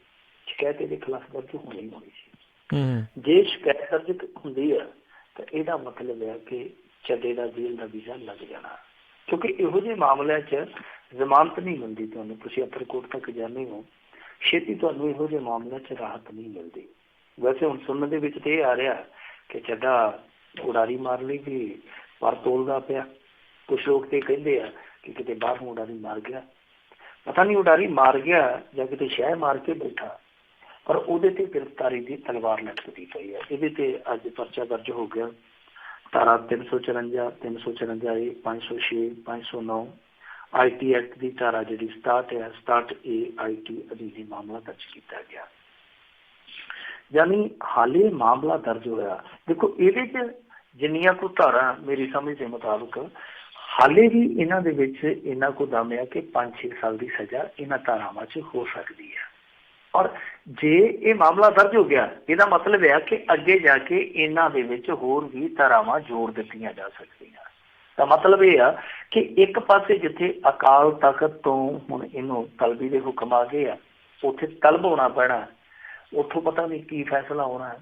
ਪਰ ਦੂਜੇ ਪਾਸੇ ਜੋ ਆ ਮਾਮਲਾ ਦਰਜ ਹੋ ਗਿਆ, ਇਹਦੇ ਵਿੱਚ ਇਹ ਧਾਰਾ ਤਾਂ ਹੈ ਹੀ ਹੈ, ਇਹ ਤੇ ਹੈ ਹੀ, ਹੱਥੋਂ ਸੁੱਟੀਆਂ ਤੇ ਕਿਤੇ ਜਾਂਦੀਆਂ ਨਹੀਂ, ਪਰ ਇਹਨਾਂ ਦੇ ਵਿੱਚ ਹੋਰ ਵੀ ਧਾਰਾਵਾਂ ਜੁੜ ਸਕਦੀਆਂ। ਤਾਂ ਇਹਦਾ ਮਤਲਬ ਆ ਕਿ ਚੱਡੇ ਦਾ ਜਿਹੜਾ ਅਗਲਾ ਰਸਤਾ ਉਹ ਬਹੁਤ ਬੇਖਮ ਹੋਣ ਜਾ ਰਿਹਾ। ਹੁਣ ਜੋ ਖਬਰਾਂ ਆ ਰਹੀਆਂ ਨੇ, ਹਾਲਾਂਕਿ ਅਪੁਸ਼ਟ ਖਬਰਾਂ ਨੇ ਕਿ ਇਹ ਬੰਦਾ ਬਾਹਰ ਦੌੜ ਸਕਦਾ ਜਾਂ ਦੌੜ ਗਿਆ, ਇਹਦੇ ਬਾਰੇ ਚਰਚਾ ਚੱਲਦੀ ਪਈ ਆ। ਪਰ ਜੋ ਮਰਜ਼ੀ ਹੈ, ਇਸ ਸਮੇਂ ਐਸਾ ਚੱਕਰ ਵੀ ਉਹਦੇ ਆਲੇ ਦੁਆਲੇ ਰਚਿਆ ਗਿਆ ਕਿ ਹੁਣ ਨਿਕਲਣਾ ਮੇਰੇ ਖਿਆਲ ਦੇ ਨਾਲ ਇਹਦਾ ਛੇਤੀ ਸੰਭਵ ਨਹੀਂ, ਜ਼ਮਾਨਤ ਮਿਲਣੀ ਨਹੀਂ। ਔਰ ਆਪ ਤੇ ਡੁੱਬਿਓ ਸੀ, ਉਹ ਕਹਿੰਦੇ ਹੁੰਦੇ ਨਾ ਕਿ ਨਾਲ ਬਲਕਾ ਜਜਮਾਨ ਵੀ ਡੁੱਬੇ, ਆਪਣਾ ਜਜਮਾਨ ਵੀ ਡੁੱਬੇ। ਇਹ ਆਪ ਤੇ ਰੁੜਿਆ ਹੀ ਰੁੜਿਆ ਸੀਗਾ, ਇਹਨੇ ਆਪਣਾ ਮੁੰਡਾ ਵੀ ਅਗੜਾਤਾ। ਇਸ ਮਾਮਲੇ ਦੇ ਵਿੱਚ ਇਹਦੇ ਨਾਲ ਨਾਲ ਇਹਦਾ ਜਿਹੜਾ ਮੁੰਡਾ ਇੰਦਰਪ੍ਰੀਤ, ਉਹਦੇ ਖਿਲਾਫ ਵੀ ਮਾਮਲਾ ਦਰਜ ਹੋ ਗਿਆ, ਕਿਉਂਕਿ ਉਸ ਬੀਬੀ ਨੇ ਆਖਿਆ ਸੀਗਾ ਕਿ ਇਸ ਵੀਡੀਓ ਦੇ ਵਾਇਰਲ ਹੋਣ ਤੋਂ ਬਾਅਦ ਇਹ ਮੈਨੂੰ ਧਮਕੀਆਂ ਦਿੰਦੇ ਰਹੇ ਕਿ ਜਾਂ ਤੇ ਤੂੰ ਕਿਸੇ ਪਾਸੇ ਟਿਪ ਜਾ ਤੇ ਜਾਂ ਚੁੱਪ ਕਰਕੇ ਮੂੰਹ ਬੰਦ ਕਰ ਲਾ, ਅਸੀਂ ਸਾਰੀ ਸੈਟਿੰਗ ਕੀਤੀ ਹੋਈ ਆ। ਸੋ ਉਹਦੇ ਇਹ ਬਿਆਨ ਜਿਹੜੇ ਸੀਗੇ ਉਹ ਇਹਦੇ ਮੁੰਡੇ ਨੂੰ ਵੀ ਫਸਾ ਗਿਆ। ਉਹਦਾ ਇਹਨੇ ਆਪਣਾ ਮੁੰਡਾ ਵੀ ਨਾਲ ਜਿਹੜਾ ਸੀ ਉਹ ਚੀਫ ਖਾਲਸਾ ਦੀਵਾਨ ਸੁਸਾਇਟੀ ਦੇ ਵਿੱਚ ਰੱਖਿਆ ਹੋਇਆ ਸੀ, ਮੀਤ ਪ੍ਰਧਾਨ ਬਣਾ ਕੇ। ਕੋੜਮਾ ਸਾਰਾ ਹੀ ਫਿੱਟ ਕੀਤਾ ਹੋਇਆ ਸੀਗਾ। ਪਰ ਜੋ ਮਰਜ਼ੀ ਹੈ, ਇਸ ਸਮੇਂ ਇਹਦਾ ਮੁੰਡਾ ਔਰ ਇਹ ਦੋਵੇਂ, ਅੱਗੇ ਇਹਨਾਂ ਦਾ ਕੀ ਬਣੇਗਾ ਕੁਛ ਨਹੀਂ ਕਿਹਾ ਜਾ ਸਕਦਾ। ਪਰ ਹਾਲ ਦੀ ਘੜੀ ਸਭ ਤੋਂ ਜ਼ਿਆਦਾ ਇਸ ਖਬਰ ਦੀ ਚਰਚਾ ਹੈ, ਕਿਸੇ ਹੋਰ ਖਬਰ ਦੀ ਕੋਈ ਇੰਨੀ ਚਰਚਾ ਨਹੀਂ ਹੋਣੀ ਜਿੰਨੀ ਇਸ ਗੱਲ ਦੀ ਚਰਚਾ। ਪਰ ਜੋ ਚਰਚਾ ਹੋਣੀ ਚਾਹੀਦੀ ਹੈ ਉਹ ਚਰਚਾ ਨਹੀਂ ਹੋ ਰਹੀ, ਕਿਉਂਕਿ ਦੇਖੋ ਇਸ ਸਮੇਂ ਜਿਹੜੀਆਂ ਖਾਲਸਾ ਮਹਾਨਤਮ ਰਵਾਇਤਾਂ ਨੇ ਔਰ ਖਾਲਸਾ ਦੀਆਂ ਮਹਾਨਤਮ ਸੰਸਥਾਵਾਂ ਨੇ, ਉਹਨਾਂ ਦੇ ਵਿੱਚ ਜੋ ਇਹ ਕਰਪਸ਼ਨ ਫੈਲੀ ਔਰ ਇੱਕ ਵੱਖਰੀ ਕਿਸਮ ਦੀ ਕਰਪਸ਼ਨ ਫੈਲੀ ਆ, ਜਿਹਦੇ ਚ ਸਿਰਫ ਨੋਟ ਹੀ ਨਹੀਂ ਲੈ ਜਾਂਦੇ, ਜਿਹਦੇ ਚ ਜਿਸਮਾਂ ਦੇ ਵੀ ਸੌਦੇ ਕੀਤੇ ਜਾਂਦੇ ਆ, ਜਿਨ੍ਹਾਂ ਦੇ ਵਿੱਚ ਕੰਮ ਦੇ ਬਦਲੇ ਕੰਮ ਦੀ ਖੇਡ ਵੀ ਖੇਡੀ ਜਾਂਦੀ ਹੈ। ਉਹ ਐਸੀ ਕਰਪਸ਼ਨ, ਜਿਹੜੀ ਕਰਪਸ਼ਨ ਨੇ ਨਾ ਸਿਰਫ ਸਿੱਖ ਧਰਮ ਨੂੰ ਇੱਕ ਐਸੀ ਚੌਖਟੇ 'ਚ ਲਿਆ ਖੜਾ ਕੀਤਾ ਜਿੱਥੇ ਸਾਰੇ ਦੁਬਦਾ ਦਾ ਸ਼ਿਕਾਰ ਆ, ਬਲਕਿ ਸਾਖ ਵੀ ਪ੍ਰਭਾਵਿਤ ਕੀਤੀ ਹੈ। ਜੋ ਨਿਆਰਾਪਨ, ਜੋ ਵਿਲੱਖਣਤਾ ਇਸ ਪੰਥ ਦੀ ਇੱਕ ਮਹਾਨ ਨਿਸ਼ਾਨੀ ਹੈ, ਉਸ ਨਿਸ਼ਾਨੀ ਨੂੰ ਵੀ ਕਿਤੇ ਨਾ ਕਿਤੇ ਕੋਰਾ ਲਾਇਆ। ਸਭ ਤੋਂ ਜ਼ਿਆਦਾ ਚਰਚਾ ਇਸ ਗੱਲ ਦੀ ਹੋਣੀ ਚਾਹੀਦੀ ਹੈ ਕਿ ਆਖਰ ਇਸ ਸਮੱਸਿਆ ਨਾਲ, ਔਰ ਉਹ ਸਮੱਸਿਆ ਜਿਹੜੀ ਕਿ ਰਾਜਨੀਤਿਕ ਲੋਕਾਂ ਨੇ ਖੜੀ ਕੀਤੀ ਹੈ, ਇਸ ਸਮੱਸਿਆ ਨਾਲ ਨਜਿੱਠਿਆ ਤੇ ਨਜਿੱਠਿਆ ਕਿੱਦਾਂ ਜਾਵੇ। ਜੀ ਜੀ ਜੀ ਅਗਲੀ ਆਪਾਂ ਮਿੰਟੂ ਜੀ ਗੱਲ ਕਰਦੇ ਹਾਂ, ਡਿਫਾਲਟਰ ਹੋਏ ਸਾਬਕਾ ਮੰਤਰੀ ਦੀ ਕਹਿੰਦੇ ਜ਼ਮੀਨ ਕੁਰਕੀ ਦੀ ਕਵਾਇਦ ਸ਼ੁਰੂ। ਦੇਖੋ ਇਹ ਸਾਬਕਾ ਅਕਾਲੀ ਮੰਤਰੀ ਹੈ ਰਘਵੀਰ ਸਿੰਘ, ਇਹਦੇ ਖਿਲਾਫ ਹੁਣ ਇਹਨਾਂ ਨੇ ਕੁਰਕੀ ਦਾ ਨੋਟਿਸ ਜਾਰੀ ਕਰ ਦਿੱਤਾ ਔਰ ਉਹ ਨੋਟਿਸ ਜਾ ਕੇ ਇਹਨਾਂ ਨੇ ਕੋਠੀ ਦੇ ਗੇਟ ਤੇ ਚਿਪਕਾ ਵੀ ਦਿੱਤਾ। ਵੈਸੇ ਇਹ ਕੋਠੀ ਦਾ ਗੇਟ ਉਹੀ ਹੋਣਾ ਜਿੱਥੇ ਕਦੇ ਜਾ ਕੇ SSP DSP ਬਾਹਰ ਖੜਾ ਰਹਿੰਦਾ ਹੋਇਆ ਕਿ ਸਾਹਿਬ ਜੀ ਜਾਗੇ ਕਿ ਨਹੀਂ, ਤੇ ਅੰਦਰੋਂ ਫੋਟੋ ਚੱਲਿਆ ਬੰਦਾ ਆ ਕੇ ਕਹਿੰਦਾ ਹੋਣਾ ਕਿ ਸਾਹਿਬ ਨੇ ਹਾਲੇ ਟਾਟੀ ਬੰਨਣੀ ਹੈ, ਇੱਥੇ ਬਹਿ ਜਾਓ ਕਹਿੰਦਾ, ਮੁੜ ਕੇ ਆਉਂਦੇ ਆ। ਉਹੀ ਗੇਟ ਹੈ ਜਿਹਦੇ ਗੇਟ ਤੇ ਜਾ ਕੇ ਹੁਣ ਕੁਰਕੀ ਦੇ ਨੋਟਿਸ ਇਹਨਾਂ ਨੇ ਚਿਪਕਾ ਦਿੱਤੇ। ਵੈਸੇ ਇਹ ਡਿਫਾਲਟਰ ਤਗੜਾ ਹੀ ਹੈ, ਅਕਾਲੀ ਵੈਸੇ ਵੀ ਮਾੜੇ ਮੋਟੇ ਡਿਫਾਲਟਰ ਨਹੀਂ ਹੈ, ਮੈਂ ਸਾਰਿਆਂ ਨੂੰ ਨਹੀਂ ਕਹਿ ਰਿਹਾ। ਜਿਹੜੇ ਬੈਂਕਾਂ ਦੇ ਡਿਫਾਲਟਰ, ਕਿਉਂਕਿ ਜਥੇਦਾਰ ਦਿਆਲ ਸਿੰਘ ਕੋਲਿਆਣੀ ਵਾਲਾ, ਇਹ ਤੇ ਸਾਰੇ ਡਿਪਾਰਟਮੈਂਟਾਂ ਦਾ ਇਹ ਡਿਫਾਲਟਰ ਹੋਇਆ ਪਿਆ। ਪਾਵਰਕਾਮ ਵਾਲੇ ਕਹਿੰਦੇ ਅਸੀਂ ਇੰਨੇ ਲੱਖ ਲੈਣਾ, ਬੈਂਕ ਵਾਲੇ ਕਹਿੰਦੇ ਅਸੀਂ ਇੰਨੇ ਲੱਖ ਲੈਣਾ, ਤੇ ਉਹ ਸਾਰੇ ਕਹਿੰਦੇ ਰਲ ਕੇ ਜੇ ਆਪਾਂ ਲੈ ਲਈਏ, ਤੇ ਉਹ ਕਹਿੰਦੇ ਫਿਰ ਜੇ ਸਾਰਿਆਂ ਨੇ ਰਲ ਕੇ ਲੈਣਾ ਤੇ ਫਿਰ ਇਕੱਲਾ ਜਥੇਦਾਰ ਹੀ ਲੈ ਆਓ ਬਹੁਤ ਆ, ਬਾਕੀ ਉਹਦਾ ਸਾਰਾ ਕੁਛ ਲਿਆ ਕੇ ਵੀ ਪੈਸਾ ਪੂਰਾ ਨਹੀਂ ਹੋਣਾ। ਇਹ ਮਾਹੌਲ ਜਿਹੜਾ ਡਿਫਾਲਟਰਾਂ ਵਾਲਾ ਉਹ ਇਹਨਾਂ ਨੇ ਆਪ ਹੀ ਬਣਾਇਆ ਬੈਂਕਾਂ ਵਾਲਿਆਂ ਨੇ। 10-10 ਸਾਲ ਤੋਂ ਜਿਹੜੇ ਡਿਫਾਲਟਰ ਬੰਦੇ ਆ ਉਹਨਾਂ ਨੂੰ ਪੁੱਛਿਆ ਹੀ ਨਹੀਂ। 15-15 ਸਾਲ ਤੋਂ ਜਿਹੜੇ ਡਿਫਾਲਟਰ ਸੀਗੇ ਉਹਨਾਂ ਦੇ ਕਦੇ ਘਰੇ ਗਏ ਹੀ ਨਹੀਂ।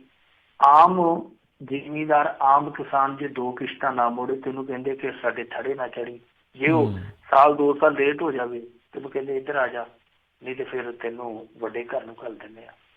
ਸੋ ਬਹੁਤ ਕੁਛ ਹੈ ਜਿਹੜਾ ਉਹ ਸਵਾਲਾਂ ਦੇ ਘੇਰੇ 'ਚ ਆ ਕਿ ਕੀ ਇੱਕ ਬੈਂਕ ਜਿਹੜਾ ਆਪਣੇ ਪੱਧਰ ਤੇ ਲੋਨ ਦਿੰਦਾ ਔਰ ਇਹ ਵੀ ਨਹੀਂ ਵੇਖਦਾ ਕਿ ਲੋਨ ਕਾਹਦੇ ਲਈ ਲਿਆ ਜਾ ਰਿਹਾ, ਇਹ ਕਿਉਂ ਨਹੀਂ ਫਿਰ ਮੋੜਿਆ ਜਾ ਰਿਹਾ, ਤਾਂ ਕੀ ਉਹ ਬੈਂਕ 10 ਸਾਲ 15 ਸਾਲ ਚੁੱਪ ਕਰਕੇ ਬੈਠਾ ਰਹਿੰਦਾ? ਉਹ ਸਵਾਲਾਂ ਦੇ ਘੇਰੇ 'ਚ ਨਹੀਂ ਆਉਣਾ ਚਾਹੀਦਾ।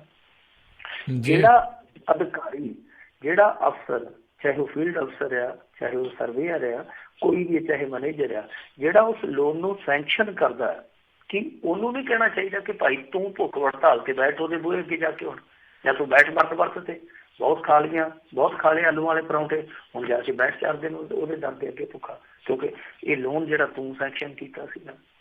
ਸੋ ਇਹ ਸਾਰਾ ਕੁਛ ਇਹਨਾਂ ਦੇ ਵੀ ਪੱਲੇ ਪਾਉਣਾ ਚਾਹੀਦਾ। ਜਿਹੜੇ ਲੋਕ ਅੰਨ੍ਹੇਵਾਹ ਇਹਨਾਂ ਦੀ ਤਾਕਤ ਦੇ ਅੱਗੇ ਝੁੱਕ ਕੇ ਪੈਸਾ ਸੁੱਟੀ ਜਾਂਦੇ, ਮੁੜ ਕੇ ਪੈਸਾ ਮੁੜਦਾ ਨਹੀਂ ਹੈ। ਸੋ ਇਹ ਮੰਤਰੀ ਜਿਹੜਾ ਰਘਵੀਰ ਸਿੰਘ, ਇਹਦੀ ਕੋਠੀ ਦੇ ਗੇਟ ਤੇ ਨੋਟਿਸ ਚਿਪਕਾ ਦਿੱਤੇ ਗਏ। ਬੈਂਕ ਨੇ ਕੁੱਲ ਵੈਸੇ 10 ਕੇਸਾਂ 'ਚ 1 ਤੋਂ 90 ਲੱਖ ਰੁਪਈਆ ਜਿਹੜਾ ਵਸੂਲ ਕਰਨਾ, ਜੀ ਫਿਲਹਾਲ 6 ਕੇਸਾਂ 'ਚ ਜਿਹੜਾ 52,53,000 ਰੁਪਏ ਦੀ ਵਸੂਲੀ ਲਈ ਜ਼ਮੀਨ ਜਿਹੜੀ ਹੈ ਉਹ ਕੁਰਕ ਕਰਨੀ ਹੈ। ਸੋ ਇਸ ਨੋਟਿਸ ਦਾ ਜਿਹੜਾ ਸਮਾਂ ਹੈ ਉਹ 15 ਜਨਵਰੀ ਤੱਕ ਦਾ ਦਿੱਤਾ ਗਿਆ ਹੈ। ਜੀ ਵੈਸੇ ਡਿਫਾਲਟਰਾਂ ਦੀ ਸੂਚੀ ਤੇ ਬਹੁਤ ਲੰਮੀ ਹੈ ਔਰ ਉਸ ਸੂਚੀ ਦੇ ਵਿੱਚ ਕਈ ਧੜੱਲੇਦਾਰ ਕਾਂਗਰਸੀ ਵੀ ਆ, ਕਿਉਂਕਿ ਕਾਂਗਰਸੀਆਂ ਦੀ ਹੁਣ ਸਰਕਾਰ ਆ, ਕਾਂਗਰਸੀਆਂ ਦੀ ਹੁਣ ਮੌਜ ਬਹਾ ਰਿਹਾ, ਉਹ ਡਿਫਾਲਟਰ ਹੋ ਕੇ ਵੀ ਸਾਰਾ ਕੁਝ ਠੀਕ ਕਰ ਲੈਣਗੇ। ਪਰ ਅਕਾਲੀ ਇਸ ਰਡਾਰ ਤੇ ਆ ਗਏ। ਪਰ ਮੈਂ ਫਿਰ ਵਾਰ-ਵਾਰ ਕਹਿਣਾ, ਜਿੰਨਾ ਕਸੂਰ ਕਰਜ਼ਾ ਲੈ ਕੇ ਨੱਪਣ ਵਾਲਿਆਂ ਦਾ, ਉਸ ਤੋਂ ਵੱਧ ਕਸੂਰ ਉਹਨਾਂ ਲੋਕਾਂ ਦਾ ਜਿਨ੍ਹਾਂ ਨੇ ਇਹਨਾਂ ਡਿਫਾਲਟਰਾਂ ਦੀਆਂ ਕਈ ਸਾਲ ਫਾਈਲਾਂ ਨੱਪੀ ਰੱਖੀਆਂ। ਜੀ ਜੀ ਜੀ ਅਗਲੀ ਮਿੰਟੋ ਜੀ ਗੱਲ ਕਰਦੇ ਹਾਂ। ਪੰਜਾਬ ਅੰਦਰ ਕਹਿੰਦੇ ਸਕਾਲਰਸ਼ਿਪ ਦੀਆਂ 60,000 ਅਰਜ਼ੀਆਂ ਘਟ ਗਈਆਂ। ਦੇਖੋ, ਇੱਕ ਸਕੀਮ ਸੀਗੀ, ਉਹਨੂੰ ਕਹਿੰਦੇ ਆ ਪੋਸਟ ਮੈਟ੍ਰਿਕ ਸਕਾਲਰਸ਼ਿਪ ਸਕੀਮ। ਜੀ ਉਹ ਪਛੜੇ ਵਰਗਾਂ ਦੇ ਬੱਚਿਆਂ ਲਈ ਆ। ਮਸਲਨ ਜਿਹੜਾ ਹਾਇਰ ਐਜੂਕੇਸ਼ਨ ਲਈ ਅੱਗੇ ਜਾਂਦਾ ਬੱਚਾ, ਚਾਹੇ ਉਹ ਦਲਿਤ ਚੋਂ ਆ, ਚਾਹੇ ਉਹ ST ਚੋਂ ਆ, ਜਾਂ ਹੋਰ ਕਿਸੇ ਪਛੜੇ ਵਰਗ ਚੋਂ ਆ, ਕਿਸੇ ਹੋਰ ਟ੍ਰਾਈਬ ਚੋਂ ਆ, ਤਾਂ ਉਹਨਾਂ ਨੂੰ ਕੇਂਦਰ ਹਿੱਸਾ ਪਾ ਕੇ ਔਰ ਕੁਛ ਛੋਟਾ ਜਿਹਾ ਸਟੇਟ ਹਿੱਸਾ ਪਾ ਕੇ ਪੜ੍ਹਾਈ ਵਾਸਤੇ ਇੱਕ ਵਜ਼ੀਫਾ ਦਿੰਦਾ, ਜਿਹਨੂੰ ਆਪਾਂ ਪੰਜਾਬੀ 'ਚ ਵਜ਼ੀਫਾ ਕਹਿ ਦਿੰਦੇ ਹਾਂ। ਤਾਂ ਖਾਸਾ ਭਾਰਾ ਹੁੰਦਾ ਵਜ਼ੀਫਾ। ਇਹ ਨਹੀਂ ਹੈ ਕਿ ਪੁਰਾਣੇ ਜ਼ਮਾਨੇ 'ਚ 5 ਰੁਪਏ ਦੇ ਕੇ ਜੀ ਵਜ਼ੀਫਾ ਆਇਆ, ਨਹੀਂ, ਉਹ ਕਾਫੀ ਰਕਮ 'ਚ ਹੁੰਦਾ ਉਹ। ਤਾਂ ਹੋਇਆ ਕੀ ਸੀ, ਪੰਜਾਬ ਦੇ ਵਿੱਚ ਵਿਧਾਨ ਸਭਾ ਦੀ ਇੱਕ ਕਮੇਟੀ ਬਣੀ ਸੀਗੀ ਜਸਟਿਸ ਨਿਰਮਲ ਸਿੰਘ ਹੋਰਾਂ ਦੀ ਅਗਵਾਈ ਦੇ ਵਿੱਚ। ਉਹਨਾਂ ਨੇ ਖੁਲਾਸਾ ਕੀਤਾ ਸੀਗਾ ਕਿ ਪੰਜਾਬ ਦੇ ਵਿੱਚ ਪੋਸਟ ਮੈਟ੍ਰਿਕ ਸਕਾਲਰਸ਼ਿਪ ਸਕੀਮ ਦੇ ਵਿੱਚ ਬਹੁਤ ਵੱਡੀ ਧਾਂਦਲੀ ਹੋ ਰਹੀ ਹੈ, ਔਰ ਉਹ ਧਾਂਦਲੀ ਬੜੇ ਦਿਲਚਸਪ ਢੰਗ ਨਾਲ ਕੀਤੀ ਜਾ ਰਹੀ ਸੀ। ਵੈਸੇ ਹੁਣ ਕੈਪਟਨ ਅਮਰਿੰਦਰ ਸਿੰਘ ਨੂੰ ਆਪਾਂ ਜੋ ਮਰਜ਼ੀ ਕਹੀਏ, ਕੁਛ ਮੁੱਦਿਆਂ ਤੇ ਅਸੀਂ ਇਹਨਾਂ ਨੂੰ ਘੇਰ ਸਕਦੇ ਹਾਂ, ਪਰ ਕੁਛ ਮਾਮਲਿਆਂ 'ਚ ਇਹਨਾਂ ਨੇ ਚੰਗੀਆਂ ਪਹਿਲ ਕਦਮੀਆਂ ਵੀ ਕੀਤੀਆਂ। ਜਿੱਦਾਂ ਫੇਕ ਪੈਨਸ਼ਨਰ ਸੀਗੇ ਜਿਹੜੇ, ਉਹ ਆ ਕੇ ਸਾਰੇ ਘੇਰ ਲਏ। ਹਾਲਾਂਕਿ ਉਹਨਾਂ ਦਾ ਕੀਤਾ ਕੀ ਹੈ, ਕਰਨਾ ਕੀ ਹੈ, ਕਿਸੇ ਨੂੰ ਕੋਈ ਪਤਾ ਨਹੀਂ, ਪਰ ਝਾੜ ਜ਼ਰੂਰ ਦਿੱਤੇ। ਫਿਰ ਕੁਛ ਹੋਰ ਸਕੀਮਾਂ ਦੇ ਲਾਭਾਰਥੀ ਸੀਗੇ ਜਿਹੜੇ, ਉਹ ਫੇਕ ਬੰਦੇ ਜਿਹੜੇ ਉਹ ਅੱਡ ਕਰ ਦਿੱਤੇ, ਅਸਲੀ ਬੰਦੇ ਸੀ ਜਿਹੜੇ ਅੱਡ ਕਰ ਲਏ ਜੀ। ਇਹ ਤਾਂ ਜਿਹੜਾ ਚੂਨਾ ਲੱਗਦਾ ਸੀਗਾ, ਸਰਕਾਰ ਨੂੰ ਕਾਹਦਾ ਚੂਨਾ ਲੱਗਣਾ, ਚੂਨਾ ਤੇ ਲੋਕਾਂ ਨੂੰ ਲੱਗਣਾ। ਸੋ ਉਹ ਜਿਹੜਾ ਲੋਕਾਂ ਨੂੰ ਚੂਨਾ ਲੱਗਦਾ ਸੀਗਾ, ਉਹਦੇ ਤੋਂ ਇਹਨਾਂ ਨੇ ਬਚਾਇਆ ਕੁਛ ਹੱਦ ਤੱਕ। ਤਾਂ ਪੋਸਟ ਮੈਟ੍ਰਿਕ ਸਕਾਲਰਸ਼ਿਪ ਦੇ ਵਿੱਚ ਵੀ ਇਹਨਾਂ ਨੇ ਕੀ ਕਰਤਾ ਸੀਗਾ ਕਿ ਦੇਖੋ, ਅੱਗੇ ਤੇ ਇਹ ਸੀ ਕਿ ਕੋਈ ਵੀ ਵਿਦਿਆਰਥੀ ਆਪਣੇ ਪੱਧਰ ਤੇ ਜਾ ਕੇ ਐਪਲੀਕੈਂਟ ਬਣ ਕੇ ਇਹਦੇ ਲਈ ਅਪਲਾਈ ਕਰ ਸਕਦਾ ਸੀ, ਔਰ ਉਹਦੇ ਲਈ ਉਹਨੂੰ ਦਸਤਖਤ ਕਰਨੇ ਵੀ ਜ਼ਰੂਰੀ ਨਹੀਂ ਸੀ ਹੁੰਦੇ, ਸਾਈਨ ਵੀ ਨਹੀਂ ਸੀ ਕਰਨੇ ਜ਼ਰੂਰੀ ਹੁੰਦੇ। ਸਿਰਫ ਤੇ ਸਿਰਫ ਇੱਕੋ ਤਸਦੀਕ ਕਰਨੀ ਹੈ ਕਿ ਜਿਹੜਾ ਉਸ ਸੰਸਥਾਨ ਦਾ ਮੁਖੀ ਹੈ, ਬਸ ਉਹਦੇ ਤੋਂ ਖਿਲਾ ਦਿਓ, ਬਸ ਓਕੇ ਰਿਪੋਰਟ ਆ। ਤੇ ਹੋ ਕੀ ਰਿਹਾ ਸੀਗਾ ਇਸ ਮਾਮਲੇ ਦੇ ਵਿੱਚ ਕਿ ਇੱਕ ਵਿਦਿਆਰਥੀ ਹੈ ਚਾਨਾ ਸਿੰਘ ਸਨ ਆਫ ਭਾਨਾ ਸਿੰਘ, ਉਹ ਇੱਕ ਕਾਲਜ ਦੇ ਵਿੱਚ BA ਫਸਟ ਈਅਰ ਦਾ ਵਿਦਿਆਰਥੀ ਹੈ। ਉਸੇ ਗਰੁੱਪ ਦਾ ਇੱਕ ਦੂਸਰਾ ਕਾਲਜ ਦੂਸਰੇ ਜ਼ਿਲ੍ਹੇ 'ਚ, ਤੇ ਚਾਨਾ ਸਿੰਘ ਭਾਨਾ ਸਿੰਘ ਉੱਥੇ ਵੀ ਦਾਖਲ ਵਿਖਾ ਦਿੱਤਾ। ਤੀਸਰੇ ਜ਼ਿਲ੍ਹੇ ਦੇ ਵਿੱਚ ਉਹਨਾਂ ਦੇ ਕਿਸੇ ਮਿੱਤਰ ਦਾ ਕਾਲਜ ਹੈ, ਕਾਲਜ ਵਾਲਿਆਂ ਦਾ, ਉੱਥੇ ਵੀ ਚਾਨਾ ਸਿੰਘ ਸਨ ਆਫ ਭਾਨਾ ਸਿੰਘ, ਯਾਨੀ ਇੱਕ ਚਾਨਾ ਸਿੰਘ 3 ਥਾਂ ਤੇ BA ਦਾ ਚਾਨਣ ਬਣਦਾ ਫਿਰਦਾ। ਸੋ ਇਸ ਤਰ੍ਹਾਂ ਇੱਕ ਬੰਦਾ 3 ਜਗ੍ਹਾ ਤੋਂ ਵਜ਼ੀਫਾ ਪ੍ਰਾਪਤ ਕਰ ਰਿਹਾ ਸੀ। ਉਹਦੇ ਵਿਚਾਰੇ ਦੀ ਜੇਬ ਤੱਕ ਕੱਖ ਵੀ ਨਹੀਂ ਸੀ ਜਾਂਦਾ, ਉਹਨੂੰ ਤੇ ਇੱਕ ਵਜ਼ੀਫਾ ਵੱਧ ਤੋਂ ਵੱਧ ਮਿਲਦਾ ਹੋਊ, ਪਰ ਉਹ ਜਿਹੜੇ 2 ਵਜ਼ੀਫੇ ਸੀਗੇ ਉਹ ਦੂਸਰੇ ਵੰਡ ਕੇ ਆਪੋ ਆਪਣੀ ਜੇਬ 'ਚ ਪਾ ਰਹੇ ਸੀਗੇ। ਇਹ ਇਸ ਤਰ੍ਹਾਂ ਧਾਂਦਲੀ ਚੱਲਦੀ ਪਈ ਸੀ। ਮੈਂ ਉਦਾਹਰਨ ਦਿੱਤੀ ਹੈ ਤੁਹਾਨੂੰ, ਚਾਨਾ ਸਿੰਘ ਭਾਨਾ ਸਿੰਘ ਲੱਭਣ ਨਾ ਤੁਰ ਪਿਓ ਗੂਗਲ ਤੇ ਕਿ ਕਿਹੜਾ ਸੀਗਾ। ਹੁਣ ਇਸ ਮਸਲੇ ਤੇ ਇਹਨਾਂ ਨੇ ਕੀ ਸੁਧਾਰ ਕੀਤੇ ਹੈ? ਸੁਧਾਰ ਇਹ ਕੀਤੇ ਆ ਕਿ ਜਿੱਦਾਂ ਅੱਗੇ ਇੱਕ ਵਿਦਿਆਰਥੀ ਆਪ ਹੀ ਐਪਲੀਕੈਂਟ ਬਣ ਕੇ ਅਪਲਾਈ ਕਰ ਦਿੰਦਾ ਸੀ, ਉਹਨੂੰ ਵਜ਼ੀਫਾ ਲੱਗ ਜਾਂਦਾ ਸੀਗਾ। ਹੁਣ ਇਹਨਾਂ ਨੇ ਇਹ ਸਭ ਕੁਛ ਖਤਮ ਕਰ ਦਿੱਤਾ। ਇਹਨਾਂ ਨੇ ਕਿਹਾ ਕਿ ਦੇਖੋ, ਵਿਦਿਆਰਥੀ ਦੇ ਦਸਤਖਤ ਹੋਣੇ ਜ਼ਰੂਰੀ ਹੈ ਐਪਲੀਕੇਸ਼ਨ ਤੇ, ਪਲੱਸ ਜਿਹੜਾ ਉੱਥੋਂ ਦੇ ਸੰਸਥਾਨ ਦਾ ਮੁਖੀ ਹੈ ਉਹ ਵੀ ਤਸਦੀਕ ਕਰੇਗਾ। ਇਸ ਤੋਂ ਇਲਾਵਾ ਜਿਹੜਾ ਡਿਸਟ੍ਰਿਕਟ ਐਜੂਕੇਸ਼ਨ ਅਫਸਰ ਹੁੰਦਾ, ਜਿਹਨੂੰ DEO ਕਹਿੰਦੇ ਆਪਾਂ, ਉਹਦੀ ਅਗਵਾਈ ਦੇ ਵਿੱਚ ਇੱਕ ਕਮੇਟੀ ਬਣੇਗੀ, ਜਿਹਦੇ ਵਿੱਚ ਤਹਿਸੀਲ ਵੈਲਫੇਅਰ ਅਫਸਰ ਵੀ ਹੋਏਗਾ, ਔਰ ਇੱਕ ਜਿਹੜਾ ਕੋਈ ਸੈਕਟਰੀ, ਕੋਈ ਇੰਸਟੀਟਿਊਸ਼ਨ ਦਾ ਪ੍ਰਮੁੱਖ ਹੈ ਜਿਹੜਾ, ਉਹ ਵੀ ਕਮੇਟੀ ਦਾ ਹਿੱਸਾ ਹੋਣਗੇ। ਉਹ ਕਮੇਟੀ ਜਦੋਂ ਹਰੀ ਝੰਡੀ ਦੇਊਗੀ, ਉਸ ਤੋਂ ਬਾਅਦ ਪੋਸਟ ਮੈਟ੍ਰਿਕ ਸਕਾਲਰਸ਼ਿਪ ਵਜ਼ੀਫਾ ਜਿਹੜਾ ਉਹ ਲੱਗੇਗਾ। ਤਾਂ ਮੇਰੇ ਖਿਆਲ ਨਾਲ ਇਹ ਇੱਕ ਬਹੁਤ ਵਧੀਆ ਫੈਸਲਾ ਸੀ, ਔਰ ਇਸ ਫੈਸਲੇ ਦਾ ਤੁਸੀਂ ਨਤੀਜਾ ਦੇਖੋ ਕਿ ਜਿਹੜੀਆਂ ਐਪਲੀਕੇਸ਼ਨਾਂ ਪਿਛਲੇ ਵਾਰੀ ਸੀ ਉਹਨਾਂ ਦੇ ਮੁਕਾਬਲੇ ਐਤਕੀ 60,000 ਘੱਟ ਗਈਆਂ। ਹਾਲਾਂਕਿ ਪੂਰੀ ਤਰ੍ਹਾਂ ਇਹਨਾਂ ਨੇ ਪਹੁੰਚਾ ਨਹੀਂ ਕੀਤੀ ਹਾਲੇ, ਹਾਲੇ ਜੇ ਚਾਨਣਾ ਹੋਰ ਵੀ ਬਰੀਕੀ ਨਾਲ ਲੱਗ ਗਿਆ ਹੋਰ ਵੀ ਝੜ ਜਾਣਗੀਆਂ। ਪਰ ਬਾਵਜੂਦ ਇਸ ਦੇ 60,000 ਐਪਲੀਕੇਸ਼ਨਾਂ ਦਾ ਘਟ ਜਾਣਾ, ਕਿਉਂਕਿ ਹਰੇਕ ਸਾਲ ਐਪਲੀਕੇਸ਼ਨਾਂ ਤੇ ਵਧਣੀਆਂ ਚਾਹੀਦੀਆਂ ਨਾ, ਕਿਉਂਕਿ ਸਟੂਡੈਂਟਾਂ ਦੀ ਗਿਣਤੀ ਵੱਧਦੀ ਜਾਂਦੀ ਹੈ। ਜੀ ਜੀ ਤਾਂ ਐਪਲੀਕੇਸ਼ਨ ਘਟਣ ਦਾ ਮਤਲਬ ਇਹ ਆ ਕਿ ਇਹ ਫਰਾਡ ਬਹੁਤ ਵੱਡੇ ਪੱਧਰ ਤੇ ਹੋ ਰਿਹਾ ਸੀ। ਹੁਣ ਤੁਸੀਂ ਆਪ ਅੰਦਾਜ਼ਾ ਲਾ ਲਓ ਕਿ 60,000 ਤੇ ਸਿੱਧੇ ਤੌਰ ਤੇ ਝੜ ਗਈਆਂ ਐਪਲੀਕੇਸ਼ਨਾਂ, ਔਰ ਇਹ 60,000 ਹੀ ਲਾ ਕੇ ਚੱਲੀਏ ਤੇ 10-12 ਸਾਲਾਂ 'ਚ ਇਹਨਾਂ ਨੇ ਕਿੰਨਾ ਪੈਸਾ ਖਾਧਾ ਹੋਊਗਾ, ਤੁਸੀਂ ਆਪ ਸਹੀ ਜੀ ਅੰਦਾਜ਼ਾ ਲਾ ਲਓ। ਜੀ ਜੀ ਜੀ ਬਿਲਕੁਲ। ਮਿੰਟੂ ਜੀ, ਇੱਕ ਹੁਣੇ ਜਿਹੜੇ ਇੱਕ ਤਾਜ਼ੀ ਖਬਰ ਜੀ ਜਿਹੜੀ ਆ ਰਹੀ ਹੈ, ਕਾਫੀ ਵੀਡੀਓ ਵੀ ਉਸ ਮੁੰਡੇ ਦੀ ਵਾਇਰਲ ਹੋ ਰਹੀ ਹੈ ਵੀ ਕੈਨੇਡਾ ਤੋਂ ਇੱਕ ਹੋਰ ਮੁੰਡਾ ਕਹਿੰਦੇ ਕੋਈ ਵਿਆਹ ਕਰਾਉਣ ਗਿਆ ਸੀ, ਉਹਦੇ ਉੱਤੇ ਵੀ ਕੇਸ ਜਿਹੜਾ ਪਾ ਦਿੱਤਾ ਗਿਆ, 3 ਹੋਰ ਕੈਨੇਡੀਅਨ ਮਾਮਲੇ ਦੇ ਵਿੱਚ ਉਲਝੇ ਆ। ਜੱਗੀ ਜੌਲ ਵਾਲੇ ਮਾਮਲੇ ਦੇ ਵਿੱਚ ਕੀ ਕੋਈ ਲੇਟੈਸਟ ਅਪਡੇਟ ਹੈਗੀ ਹੈ ਜੇ ਤੁਹਾਡੇ ਨਜ਼ਰ ਦੇ ਵਿੱਚ ਤੁਹਾਨੂੰ ਜਾਣਕਾਰੀ ਹੋਵੇ? ਨਹੀਂ, ਮੈਨੂੰ ਇਸ ਬਾਰੇ ਨਵੇਂ ਕੇਸ ਬਾਰੇ ਕੋਈ ਜਾਣਕਾਰੀ ਨਹੀਂ ਹੈ, ਪਰ ਜੱਗੀ ਜੌਲ ਹੋਰਾਂ ਦੇ ਮਾਮਲੇ 'ਚ ਅਪਡੇਟ ਇਹ ਸੀਗੇ ਕਿ ਜੱਗੀ ਜੌਲ ਦੇ ਸਹੁਰਿਆਂ ਦੇ ਘਰ ਕੱਲ ਛਾਪਾ ਪਿਆ ਸੀ NIA ਦਾ ਜੀ, ਔਰ ਸਾਰੇ ਲੋਕ ਹੈਰਾਨ ਸਨ ਕਿ 2 ਮਹੀਨੇ ਬਾਅਦ ਉਹਨਾਂ ਦੇ ਘਰ ਦੇ ਵਿੱਚ ਛਾਪਾ ਮਾਰਨ ਦਾ ਕੀ ਤੁਕ ਹੈ।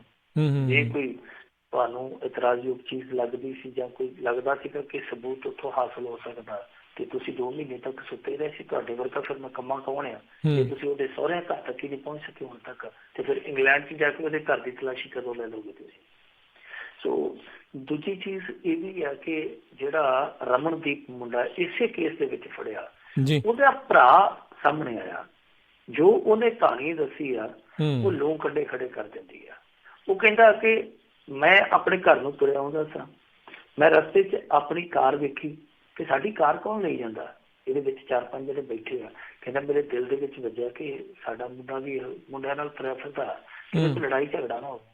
ਕਹਿੰਦਾ ਮੈਂ ਕਾਰ ਰੋਕ ਲਈ ਤੇ ਉਹਨਾਂ ਨੇ ਦੱਸਿਆ ਕੁਛ ਨਹੀਂ, ਸਿਵਲ ਵਰਦੀ 'ਚ ਬੰਦੇ ਸੀ। ਮੈਂ ਕਿਹਾ ਕਿ ਮੁੰਡੇ ਖੁੰਡੇ ਆ, ਮੈਂ ਉਹਨਾਂ ਨੂੰ ਪੁੱਛਿਆ ਕਿ ਭਾਈ ਕਿਵੇਂ ਸਾਡੀ ਕਾਰ ਕਿੱਧਰ ਲਈ ਜਾਂਦੇ?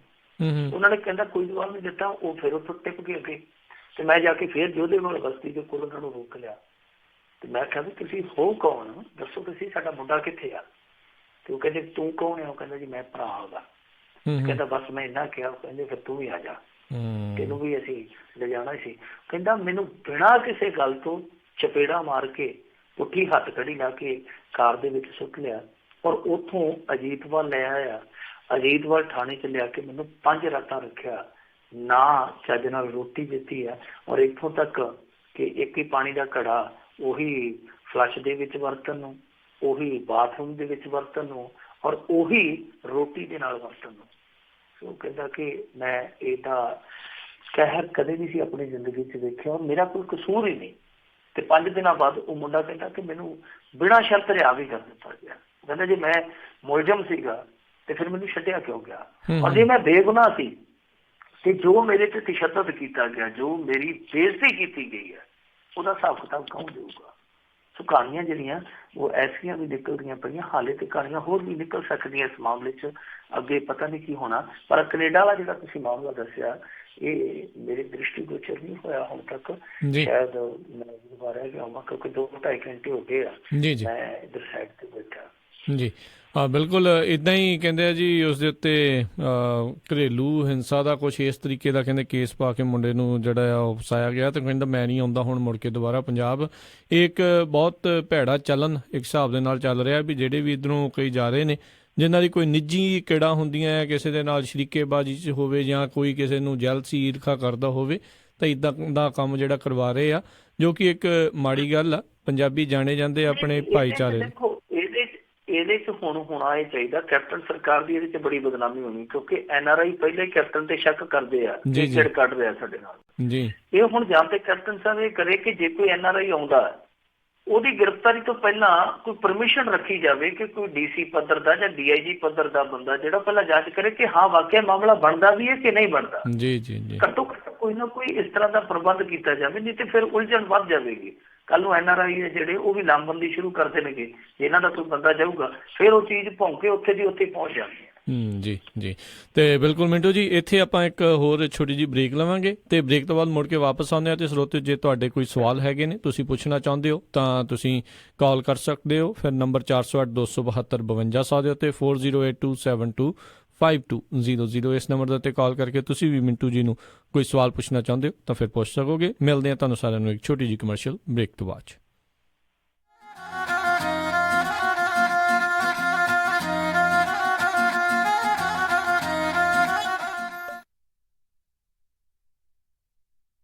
ਸ਼ਾਬਾਸ਼ ਡਿੰਪੀ, ਪਿਛਲੇ ਕੁਝ ਦਿਨਾਂ ਤੋਂ ਦੇਖ ਰਿਹਾ ਆ ਬੜੇ ਟਾਈਮ ਨਾਲ ਆਉਂਦਾ ਆ, ਪੂਰੀ ਫੁਰਤੀ ਨਾਲ ਕੰਮ ਕਰਦਾ ਆ ਤੇ ਖੁਸ਼ ਵੀ ਰਹਿਣ ਲੱਗ ਪਿਆ ਆ। ਕੀ ਵਜ੍ਹਾ ਆ ਇਸ ਪਿੱਛੇ? ਬਸ ਵੀਰ ਜੀ, ਮੈਂ ਤਾਂ ਇਸ ਦਾ ਸਾਰਾ ਧੰਨਵਾਦ ਮੈਟਰੈਸ ਐਕਸਪ੍ਰੈਸ ਰੋਜ਼ਵਿਲ ਵਾਲੇ ਅੰਮ੍ਰਿਤਸਰਾਂ ਨੂੰ ਦਿੰਨਾ, ਜਿਨ੍ਹਾਂ ਨੇ ਮੈਨੂੰ ਬੜਾ ਹੀ ਆਰਾਮਦਾਇਕ ਮੈਟਰੈਸ ਦਵਾਇਆ। ਹੁਣ ਮੈਂ ਚੈਨ ਦੀ ਨੀਂਦ ਸੌਂਦਾ ਆ। ਮੈਟਰੈਸ ਐਕਸਪ੍ਰੈਸ ਰੋਜ਼ਵਿਲ, ਜਿਨ੍ਹਾਂ ਦੇ ਕੋਲੋਂ high quality mattress wholesale price ਤੇ ਮਿਲਦੇ ਹਨ। ਤੁਸੀਂ ਇੱਥੋਂ Sealy, Simmons, nature sleep, gel memory foam, adjustable base ਵਾਲੇ ਗੱਦੇ ਲੈ ਸਕਦੇ ਹੋ। ਬਾਕੀ ਵੱਡੇ ਸਟੋਰਾਂ ਨਾਲੋਂ 50 ਤੋਂ 70% ਤੱਕ ਘੱਟ ਕੀਮਤਾਂ ਹੁੰਦੀਆਂ ਹਨ। ਇਹ ਪੰਜਾਬੀ ਵਿੱਚ ਗੱਲ ਕਰਦੇ ਨੇ। ਇਹਨਾਂ ਦਾ ਐਡਰੈਸ 1811 ਡਗਲਸ ਬੁਲੇਵਾਰਡ, ਰੋਜ਼ਵਿਲ, ਰੌਸ ਸਟੋਰ ਦੇ ਨਜ਼ਦੀਕ। ਹੋਰ ਜਾਣਕਾਰੀ ਲਈ ਕਾਲ ਅੰਮ੍ਰਿਤਸਰਾਂ 5304155959 530 415 5959। ਮੈਨੀ ਹੇਅਰ 5303007663 530 37663। ਇਹਨਾਂ ਦੇ ਸਟੋਰ ਯੂਬਾ ਸਿਟੀ, ਡੇਵਿਸ ਅਤੇ ਫਾਲਸਮ ਵਿੱਚ ਵੀ ਹਨ। ਵਿਹਾਣੀਆਂ ਕੋਕਾ ਕੜਵਾ ਦੇ ਮਾਇਆ ਕੋਕਾ। ਮੈਂ ਕਿਹਾ ਸੁਣਦੇ ਨਹੀਂ ਜੀ, ਮੇਰੀਆਂ ਸਾਰੀਆਂ ਸਹੇਲੀਆਂ ਕੋਲ ਸੋਨੇ ਦੇ ਬੜੇ ਸੋਹਣੇ ਸੋਹਣੇ ਗਹਿਣੇ ਆ। ਇੱਕ ਮੈਂ ਹੀ ਆ ਜਿਹੜੀਆਂ ਪੁਰਾਣੀਆਂ ਜੀਆਂ ਵਾਲੀਆਂ ਪਾਈ ਫਿਰਦੀ ਨੂੰ ਕਿੰਨੇ ਸਾਲ ਹੋ ਗਏ ਆ। ਮੈਨੂੰ ਨਹੀਂ ਪਤਾ, ਮੈਨੂੰ ਵੀ ਸੋਹਣੇ ਸੋਹਣੇ ਗਹਿਣੇ ਬਣਵਾ ਕੇ ਦਿਓ। ਲੈ ਇਹ ਕਿਹੜੀ ਗੱਲ ਆ? ਤੂੰ ਚੱਲ ਬੱਗਾ ਜੁਐਲਰਸ ਦੇ, ਮੈਂ ਤੈਨੂੰ ਹੁਣੇ ਲੈ ਕੇ ਦਿੰਨਾ ਸੋਹਣੇ ਸੋਹਣੇ ਗਹਿਣੇ। ਫਿਰ ਦੇਖੀ ਤੇਰੀ ਵੀ ਸਹੇਲੀਆਂ 'ਚ ਟੌਰ ਬਣ ਜਾਊਗੀ। ਬੱਗਾ ਜੁਐਲਰਸ ਸੈਕਰਾਮੈਂਟੋ, ਜਿੱਥੋਂ ਖਰੀਦ ਸਕਦੇ ਹੋ ਵਿਆਹ ਸ਼ਾਦੀਆਂ ਲਈ ਖੂਬਸੂਰਤ ਗਹਿਣੇ ਤੇ ਨਾਲ ਹੀ ਸੋਨੇ ਦੇ ਬਦਲੇ ਕੈਸ਼ ਵੀ ਲੈ ਸਕਦੇ ਹੋ। ਵਿਆਹ ਸ਼ਾਦੀ ਜਾਂ ਕਿਸੇ ਵੀ ਇਵੈਂਟ ਤੇ ਡੈਕੋਰੇਸ਼ਨ ਵੀ ਕਰਦੇ ਹਨ ਤੇ ਹਰ ਤਰ੍ਹਾਂ ਦੇ ਕਸਟਮ ਗਹਿਣੇ ਤਿਆਰ ਕਰਵਾ ਸਕਦੇ ਹੋ। ਹੋਰ ਜਾਣਕਾਰੀ ਲਈ ਕਾਲ ਕਰੋ ਜੌਨੀ ਜੀ ਨੂੰ 9169128842 916 912 8842। ਪਤਾ ਨੋਟ ਕਰੋ 6930 65th street, number 115, Chinatown supermarket, Sacramento. Phone number 916 912 8842 9169128842। Bagga jewellers, Sacramento. ਇੰਨੀ ਜ਼ੋਰ ਦੀ ਧੱਕ ਧੱਕ ਬੇਬੇ, ਕੀ ਗੱਲ ਦਵਾਈ ਨਹੀਂ ਖਾਧੀ ਅੱਜ? ਵੇ ਕਿੱਥੇ ਪੁੱਤ, ਦਵਾਈ ਤਾਂ ਪੁੱਤਿਆਂ ਦੀ ਪਰਸੋਂ ਦੀ ਮੁੱਕੀ ਆ। ਓ ਸ਼ਾਨਿਆ, ਉਹ ਦਵਾਈ ਨਹੀਂ ਲਿਆ ਕੇ ਦਿੱਤੀ ਬੇਬੇ ਨੂੰ? ਮੈਂ ਗਿਆ ਸੀ ਡੈਡ, ਉੱਥੇ ਲਾਈਨ ਬਹੁਤ ਲੰਬੀ ਸੀ। ਚਾਚਾ ਫੇਰ ਤਾਂ ਆਪਾਂ ਨੂੰ ਹੀ ਜਾਣਾ ਪੈਣਾ। ਉਹ ਕਿੱਥੇ ਖੱਜਲ ਹੁੰਦੇ ਫਿਰਾਂਗੇ ਭਤੀਜ। ਨਟੋਮਸ ਫਾਰਮੇਸੀ ਨਵੀਂ ਖੁੱਲੀ ਆਪਣੇ ਸ਼ਹਿਰ 'ਚ। ਫੋਨ ਖੜਕਾ, ਦਵਾਈ ਅਗਲਿਆਂ ਘਰ ਦੇ ਜਾਣੀ ਆ। ਜੀ ਹਾਂ, ਤੁਸੀਂ ਆਪਣੀਆਂ ਦਵਾਈਆਂ ਬੜੀ ਹੀ ਆਸਾਨੀ ਨਾਲ ਨਟੋਮਸ ਫਾਰਮੇਸੀ ਤੋਂ ਲੈ ਸਕਦੇ ਹੋ। Monday to Friday 9 AM to 7 PM, Saturday 10 AM to 4 PM and Sunday closed. ਦਵਾਈਆਂ ਦੀ ਤੁਹਾਡੇ ਘਰ ਤੱਕ ਫ੍ਰੀ ਡਿਲੀਵਰੀ ਕਰਦੇ ਨੇ ਤੇ ਇੰਗਲਿਸ਼, ਪੰਜਾਬੀ ਤੇ ਸਪੈਨਿਸ਼ ਵਿੱਚ ਗੱਲ ਕਰਦੇ ਨੇ। ਉਹ ਬਹੁਤ ਤਰ੍ਹਾਂ ਦੀਆਂ ਮੈਡੀਕਲ ਤੇ ਮੈਡੀਕੇਅਰ ਇੰਸ਼ੋਰੈਂਸਸ ਵੀ ਅਸੈਪਟ ਕਰਦੇ ਨੇ। ਪ੍ਰਿਸਕ੍ਰਿਪਸ਼ਨ ਟ੍ਰਾਂਸਫਰ ਤੇ ਪਾਓ $20 ਆਫ। ਨਟੋਮਸ ਫਾਰਮੇਸੀ ਦੇ Harpreet Gill, 2087 Arena boulevard, sweet 160, Sacramento. 9165757827 916 575 7827। Sat Sri ਅਕਾਲ ਮੈਡਮ ਜੀ, ਪਤਾ ਲੱਗਾ ਸੀ ਤੁਹਾਡੇ ਬੱਚੇ ਦਾ ਵਿਆਹ। ਮੈਂ ਸੋਚਿਆ ਵੀ ਜਾ ਕੇ ਪਤਾ ਕਰੀਏ। ਲਿਖਾਓ ਕੀ ਕੀ ਰਿਕੁਆਇਰਮੈਂਟ ਹੈ। ਹਾਂਜੀ ਦੇਖੋ, 1300 ਤੋਂ 1400 ਤੱਕ ਦੀ ਸਾਡੀ ਗੈਦਰਿੰਗ ਹੋਏਗੀ। ਐਨੀ? ਤੇ ਪਾਰਟੀ ਹਾਲ ਮੈਨੂੰ ਬਿਲਕੁਲ ਨਵਾਂ ਨਕੋਰ ਚਾਹੀਦਾ। ਅੱਛਾ ਜੀ। ਤੇ ਫੂਡ ਦੀ ਕੁਆਲਿਟੀ ਨਾਲ ਪਲੀਜ਼ ਕੋਈ ਕੰਪਰੋ ਨਹੀਂ ਚਾਹੀਦਾ। ਅੱਛਾ ਜੀ। ਤੇ ਡੈਕੋਰੇਸ਼ਨ ਜਿਹੜੀ ਉਹ ਬਿਲਕੁਲ ਲਾਜਵਾਬ ਹੋਵੇ। ਅੱਛਾ ਜੀ।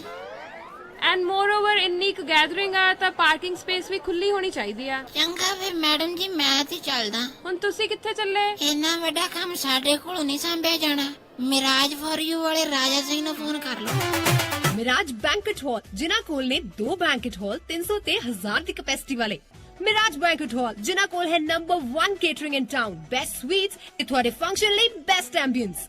For more information, call Raja Singh 9168656659 या परमप्रीत सिंह डड्डी 6615103143। ਸਤਿ ਸ਼੍ਰੀ ਅਕਾਲ ਜੀ, ਮੈਂ ਹਾਂ ਤੁਹਾਡਾ ਆਪਣਾ ਜ਼ੋਰਾ ਰੰਧਾਵਾ ਤੇ ਮੇਰੇ ਵੱਲੋਂ ਪੰਜਾਬੀ ਰੇਡੀਓ US ਤੇ ਸੁਣਨ ਵਾਲੇ ਸਾਰਿਆਂ ਸਰੋਤਿਆਂ ਨੂੰ ਪਿਆਰ ਭਰੀ ਸਤਿ ਸ਼੍ਰੀ ਅਕਾਲ। ਪਰਮਾਤਮਾ ਸਾਰਿਆਂ ਨੂੰ ਬਹੁਤ ਹੀ ਬਹੁਤ ਖੁਸ਼ੀਆਂ ਦੇਵੇ।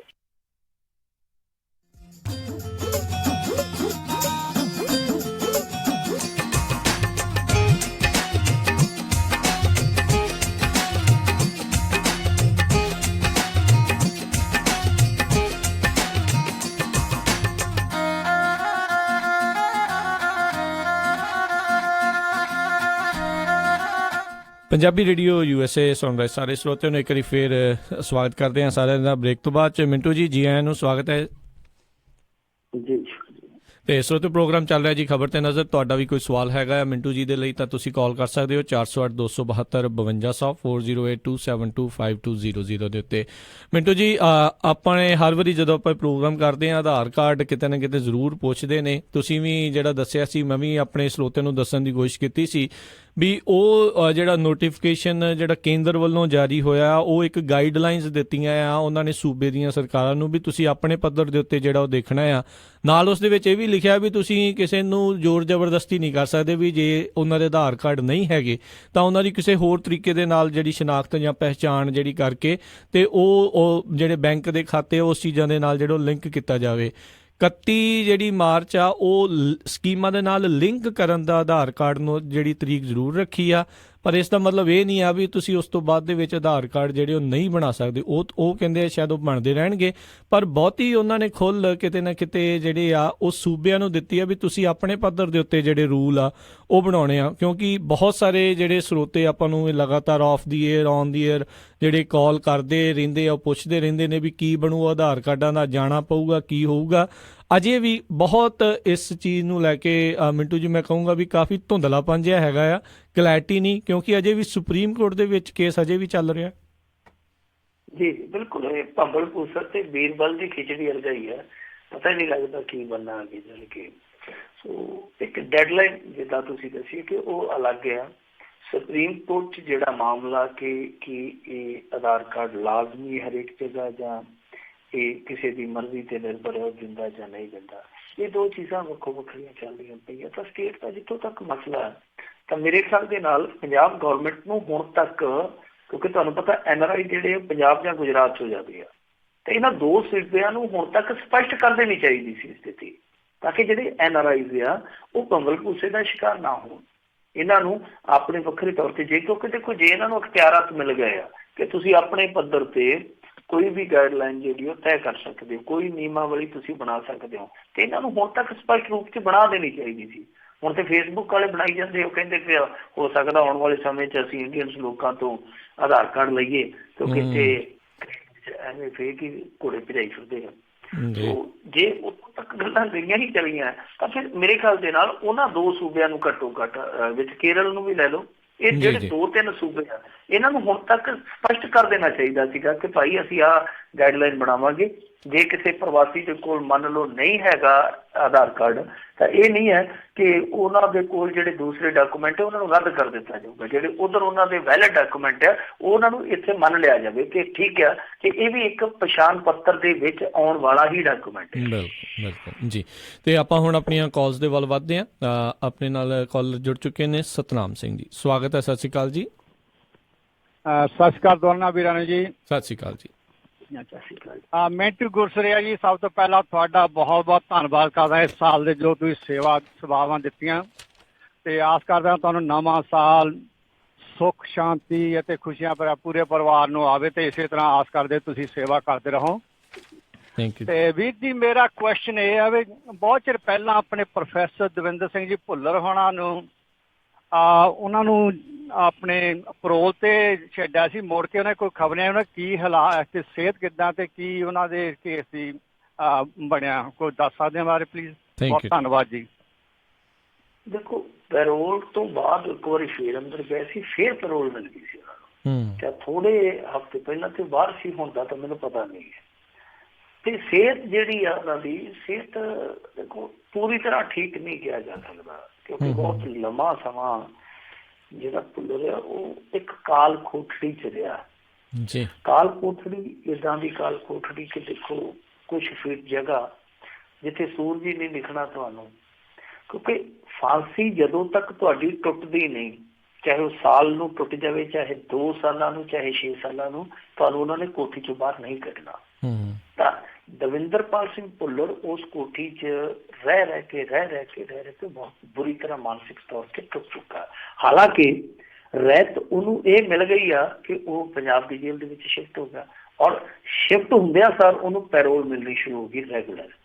ਇਹ ਇੱਕ ਚੰਗੀ ਗੱਲ ਹੈ, ਪਰ ਉਹਨਾਂ ਦੀ ਸਿਹਤ ਜਿਹੜੀ ਹੈ, ਜਿਹੜੀ ਤੁਸੀਂ ਕਹਿੰਦੇ ਕਿ ਉਹ ਸਿਹਤ ਕਿੱਦਾਂ, ਤਾਂ ਮੇਰੇ ਖਿਆਲ ਦੇ ਨਾਲ ਹਾਲੇ ਉਹ ਸਿਹਤ ਉੱਥੇ ਨਹੀਂ ਪਹੁੰਚ ਸਕੀ ਜਿੱਥੇ ਆਮ ਬੰਦਾ ਜਿਹੜਾ ਜਿਹਨੂੰ ਆਪਾਂ ਨਾਰਮਲ ਪਰਸਨ ਕਹਿੰਦੇ ਆ, ਜੋ ਨਾਰਮਲ ਪਰਸਨ ਵਾਲੀ ਸਿਹਤ ਹੁੰਦੀ ਹੈ ਉਹ ਸਿਹਤ ਨਹੀਂ ਹੈ, ਕਿਉਂਕਿ ਬਹੁਤ ਬੁਰੀ ਤਰ੍ਹਾਂ ਮਾਨਸਿਕ ਤੌਰ ਤੇ ਬਹੁਤ ਬੁਰੀ ਤਰ੍ਹਾਂ ਟੁੱਟ ਚੁੱਕੇ ਆ। ਜੀ ਜੀ ਅਗਲੇ ਕਾਲਰ ਆਪਣੇ ਨਾਲ ਜੁੜੇ ਨੇ ਜੋਰਾ ਗਿੱਲ ਜੀ ਆਸਟ੍ਰੇਲੀਆ ਤੋਂ। ਸਵਾਗਤ ਹੈ, ਸਤਿ ਸ਼੍ਰੀ ਅਕਾਲ। ਹਾਂਜੀ ਸਤਿ ਸ਼੍ਰੀ ਅਕਾਲ ਵੀਰ ਜੀ। ਸਤਿ ਸ਼੍ਰੀ ਅਕਾਲ ਮਿੰਟੂ ਭਾਜੀ। ਸਤਿ ਸ਼੍ਰੀ ਅਕਾਲ। ਵੈਸੇ ਡੈਫੀਨੇਟਲੀ ਐਪਰੀਸ਼ੀਏਟ ਕਰਨਾ ਬਣਦਾ ਮਿੰਟੂ ਭਾਜੀ ਨੂੰ, ਤੁਸੀਂ ਬਹੁਤ ਵਧੀਆ ਖਬਰ ਕਰਦੇ ਜੇ। ਤੁਹਾਡਾ ਪ੍ਰੋਗਰਾਮ ਹਮੇਸ਼ਾ ਸੁਣੀਦਾ, ਬਟ ਪਹਿਲੀ ਵਾਰੀ ਚਾਂਸ ਮਿਲਿਆ ਕਾਲ ਕਰਨ ਲਈ, ਧੰਨਵਾਦ। ਮਿੰਟੂ ਭਾਜੀ ਮੈਂ ਤੁਹਾਡੇ ਤੋਂ ਇਹ ਪੁੱਛਣਾ ਚਾਹੁੰਦਾ ਵੀ ਜਿਸ ਤਰ੍ਹਾਂ ਹੁਣ ਚਿੱਟੀਆਂ ਦਾੜੀਆਂ ਵਾਲੇ ਦੀਆਂ ਫਿਲਮਾਂ ਕੱਢੀ ਆਉਂਦੇ ਆ, ਰਿਲੀਜ਼ ਕਰੀ ਆਉਂਦੇ ਆ, ਕੀ ਇਹ ਸਾਨੂੰ ਆਦਤ ਪੈ ਗਈ ਇਹਨਾਂ ਚੀਜ਼ਾਂ ਵੇਖਣ ਦੀ, ਜਾਂ ਫਿਰ ਹੋਰ ਵੀ ਬਾਗੜ ਬਿੱਲੇ ਲੁਕੇ ਪਏ ਆ ਵੱਡੀਆਂ ਵੱਡੀਆਂ ਸੰਸਥਾਵਾਂ ਦੇ ਵਿੱਚ? ਜਾਂ ਉਸ ਤੋਂ ਬਾਅਦ ਇੱਕ ਇਹ ਸਵਾਲ ਦੂਜਾ, ਵੈਸੇ ਮੈਂ ਤੁਹਾਡੀ ਜਾਣਕਾਰੀ ਲਈ ਦੱਸਦਾ ਵੀ ਜਿਹੜਾ ਈਵਨ ਮੀਰ ਪ੍ਰਧਾਨ ਵੀ ਨਿਯੁਕਤ ਕੀਤਾ ਚੀਫ ਖਾਲਸਾ ਦੀਵਾਨ ਦਾ, ਉਹ ਵੀ ਬਹੁਤ ਸਾਫ ਸੁਥਰੀ ਸ਼ਾਖ ਵਾਲਾ ਹੀ, ਮੈਂ ਮਤਲਬ ਵੀ ਦੂਸਰੇ ਵਰਡ ਵਿੱਚ ਕਹਿ ਰਿਹਾ ਵੀ ਉਹ ਇੰਨਾ ਗੁੱਡ ਨਹੀਂ ਆ। ਉਹਦੇ ਵੀ ਕਾਫੀ ਚਰਚੇ ਉੱਥੇ ਮਸ਼ਹੂਰ ਨੇ। ਵੈਸੇ ਵੀ ਮੇਰੇ ਖਿਆਲ ਨਾਲ ਜਿਹੜਾ ਬੰਦਾ ਉੱਥੇ ਉਸ ਚੀਫ ਖਾਲਸਾ ਦੀਵਾਨ ਦੇ ਵਿੱਚ ਜੋਬ ਕਰਦਾ ਆ ਐਜ਼ ਏ ਇੰਪਲੋਈ, ਮੇਰਾ ਖਿਆਲ ਉਹਨਾਂ ਨੂੰ ਸਾਰਾ ਕੁਝ ਪਤਾ ਹੋਏਗਾ, ਕਿਉਂਕਿ ਫਿਰ ਵੀ ਇਹਨਾਂ ਨੇ ਕਿਉਂ ਲੁਕਾਇਆ, ਪਹਿਲਾਂ ਕਿਉਂ ਨਹੀਂ ਕੋਈ ਬੋਲਿਆ? ਥੈਂਕ ਯੂ ਜੀ। ਸਤਿ ਸ਼੍ਰੀ ਅਕਾਲ ਜੀ। ਸਤਿ ਸ਼੍ਰੀ ਅਕਾਲ। ਦੇਖੋ ਚੀਫ ਖਾਲਸਾ ਦੀਵਾਨ ਦਾ ਜਿਹੜਾ ਮੁਖੀ ਸੀ ਨਾ, ਇਹਦੇ ਬਾਰੇ ਤੇ ਬਹੁਤ ਲੰਮੇ ਸਮੇਂ ਦਾ ਰੌਲਾ ਪੈਂਦਾ। ਭਾਗ ਸਿੰਘ ਅਣਖੀ ਹੋਰਾਂ ਨੇ 3-4 ਮਹੀਨੇ ਪਹਿਲਾਂ ਵੀ ਕਾਫੀ ਰੌਲਾ ਪਾਇਆ ਸੀਗਾ। ਉਹ ਕਹਿੰਦੇ ਸਨ ਕਿ ਇਹਨੇ ਵਿਧੀ ਵਿਧਾਨ ਹੀ ਬਦਲ ਦਿੱਤਾ, ਉਸ ਮਹਾਤਮ ਸੰਸਥਾਨ ਦਾ ਵਿਧੀ ਵਿਧਾਨ ਬਦਲ ਦਿੱਤਾ, ਆਪਣਾ ਉੜਮਾ ਕੂੜਮਾ ਸਾਰਾ ਫਿੱਟ ਕਰ ਦਿੱਤਾ ਉਹਦੇ ਚ, ਤੇ ਲੋਕਾਂ ਨੂੰ ਉਦੋਂ ਨੋਟਿਸ ਲੈਣਾ ਚਾਹੀਦਾ ਸੀ। ਪਰ ਕਮਾਲ ਦੀ ਗੱਲ ਹੈ, ਲੋਕਾਂ ਦੀ ਚੇਤਨਾ ਨੀਲੀਆਂ ਫਿਲਮਾਂ ਜਗਾ ਰਹੀਆਂ। ਇਹ ਸਾਡੇ ਲਈ ਸਭ ਤੋਂ ਵੱਡਾ ਦੁਖਾਂਤ ਆ ਕਿ ਸਾਡੀ ਚੇਤਨਾ ਉਦੋਂ ਜਾਗਦੀ ਜਦੋਂ ਕਿਸੇ ਦੀ ਅਸੀਂ ਏਦਾਂ ਦੀ ਫਿਲਮ ਦੇਖਦੇ ਹਾਂ। ਇਹ ਚੇਤਨਾ ਉਦੋਂ ਜਾਗਣੀ ਚਾਹੀਦੀ ਸੀ ਜਦੋਂ ਇਹ ਦੋਸ਼ ਲੱਗਾ ਕਿ ਸਾਰਾ ਕੁਝ ਆਪਣੇ ਤੱਕ ਸਮੇਟਣ ਲਈ ਵਿਧੀ ਵਿਧਾਨ ਹੀ ਬਦਲ ਦਿੱਤਾ ਗਿਆ ਸੰਸਥਾ ਦਾ। ਉਦੋਂ ਬੋਲਣਾ ਚਾਹੀਦਾ, ਚੇਤਨਾ ਉਦੋਂ ਜਾਗ ਦੇਣੀ ਚਾਹੀਦੀ ਸੀ। ਸੋ ਗੱਲ ਚੇਤਨਾ ਦੀ ਆ। ਜੇ ਚੇਤਨਾ ਜਾਗ ਕੇ ਫੇਰ ਸੌਂਗੀ ਕਿਸੇ ਹੋਰ ਫਿਲਮ ਦਾ ਇੰਤਜ਼ਾਰ ਕਰਨ ਦੇ ਵਿੱਚ, ਤਾਂ ਫੇਰ ਗੱਲ ਉੱਥੇ ਦੀ ਉੱਥੇ ਰਹਿ ਜਾਣੀ। ਮੈਂ ਜਿਵੇਂ ਅੱਗੇ ਗੱਲ ਕੀਤੀ ਆ ਕਿ ਮਸਲਾ ਵੱਡਾ ਇਹ ਆ, ਇਹ ਦੇਖੋ ਮੈਂ ਹਮੇਸ਼ਾ ਕਹਿਣਾ ਹੁੰਦਾ ਕਿ ਗਰਕਣ ਦੀ ਕੋਈ ਸੀਮਾ ਨਹੀਂ ਹੁੰਦੀ, ਗਰਕਣ ਦੀ ਕੋਈ ਉਮਰ ਨਹੀਂ ਹੁੰਦੀ। ਕੋਈ ਵੀ ਗਰਕ ਸਕਦਾ ਕਿਸੇ ਵੀ ਅਹੁਦੇ ਤੇ ਬੈਠਾ। ਇੱਕ ਭਿਖਾਰੀ ਹੈ ਜਿਹੜਾ, ਉਹ ਵੀ ਆਪਣੇ ਦੀਨ ਇਮਾਨ ਤੇ ਕਾਇਮ ਰਹਿ ਸਕਦਾ, ਔਰ ਇੱਕ ਰਾਜਾ ਜਿਹੜਾ ਉਹ ਵੀ ਆਪਣੇ ਕਰੈਕਟਰ ਤੋਂ ਦੇਖ ਸਕਦਾ। ਸਭ ਤੋਂ ਵੱਡੀ ਗੱਲ ਤੇ ਵਿਚਾਰਨ ਵਾਲੀ ਹੈ ਕਿ ਇਹੋ ਜਿਹੇ ਲੋਕ ਜਿਨ੍ਹਾਂ ਨੂੰ ਸਿਆਸੀ ਤਾਕਤ ਮਿਲੀ, ਜਿਨ੍ਹਾਂ ਨੇ ਆਪਣਾ ਪੈਸਾ ਵਰਤਿਆ, ਜਿਹੜੇ ਉਹ ਗਲਬਾ ਪਾੜ ਕੇ ਬੈਠ ਗਏ ਆ, ਜਿਨ੍ਹਾਂ ਨੇ ਇੱਥੋਂ ਤੱਕ ਕਿ ਉਹਨਾਂ ਦੇ ਵਿਧੀ ਵਿਧਾਨ ਹੀ ਬਦਲ ਦਿੱਤੇ ਸੰਸਥਾਵਾਂ ਦੇ, ਉਹਨਾਂ ਲਈ ਕਿਸ ਤਰ੍ਹਾਂ ਦਾ ਤੁਸੀਂ ਕੋਈ ਪ੍ਰੋਗਰਾਮ ਲਿਖੋਗੇ, ਕਿਸ ਤਰ੍ਹਾਂ ਦੀ ਤੁਸੀਂ ਕੋਈ ਲਹਿਰ ਉਸਾਰੋਗੇ ਜਿਹੜਾ ਕਿ ਉਹਨਾਂ ਤੋਂ ਮੁਕਤੀ ਪਾਈ ਜਾ ਸਕੇ? ਸੋਚਣ ਵਿਚਾਰਨ ਦੀ ਤੇ ਗੱਲ ਇਹ ਹੋਣੀ ਚਾਹੀਦੀ ਆ। ਪਰ ਮਸਲਾ ਇਹ ਆ ਕਿ ਸਾਰੀਆਂ ਚੀਜ਼ਾਂ ਛੱਡ ਕੇ ਫੋਕਸ ਕਿੱਥੇ ਆ?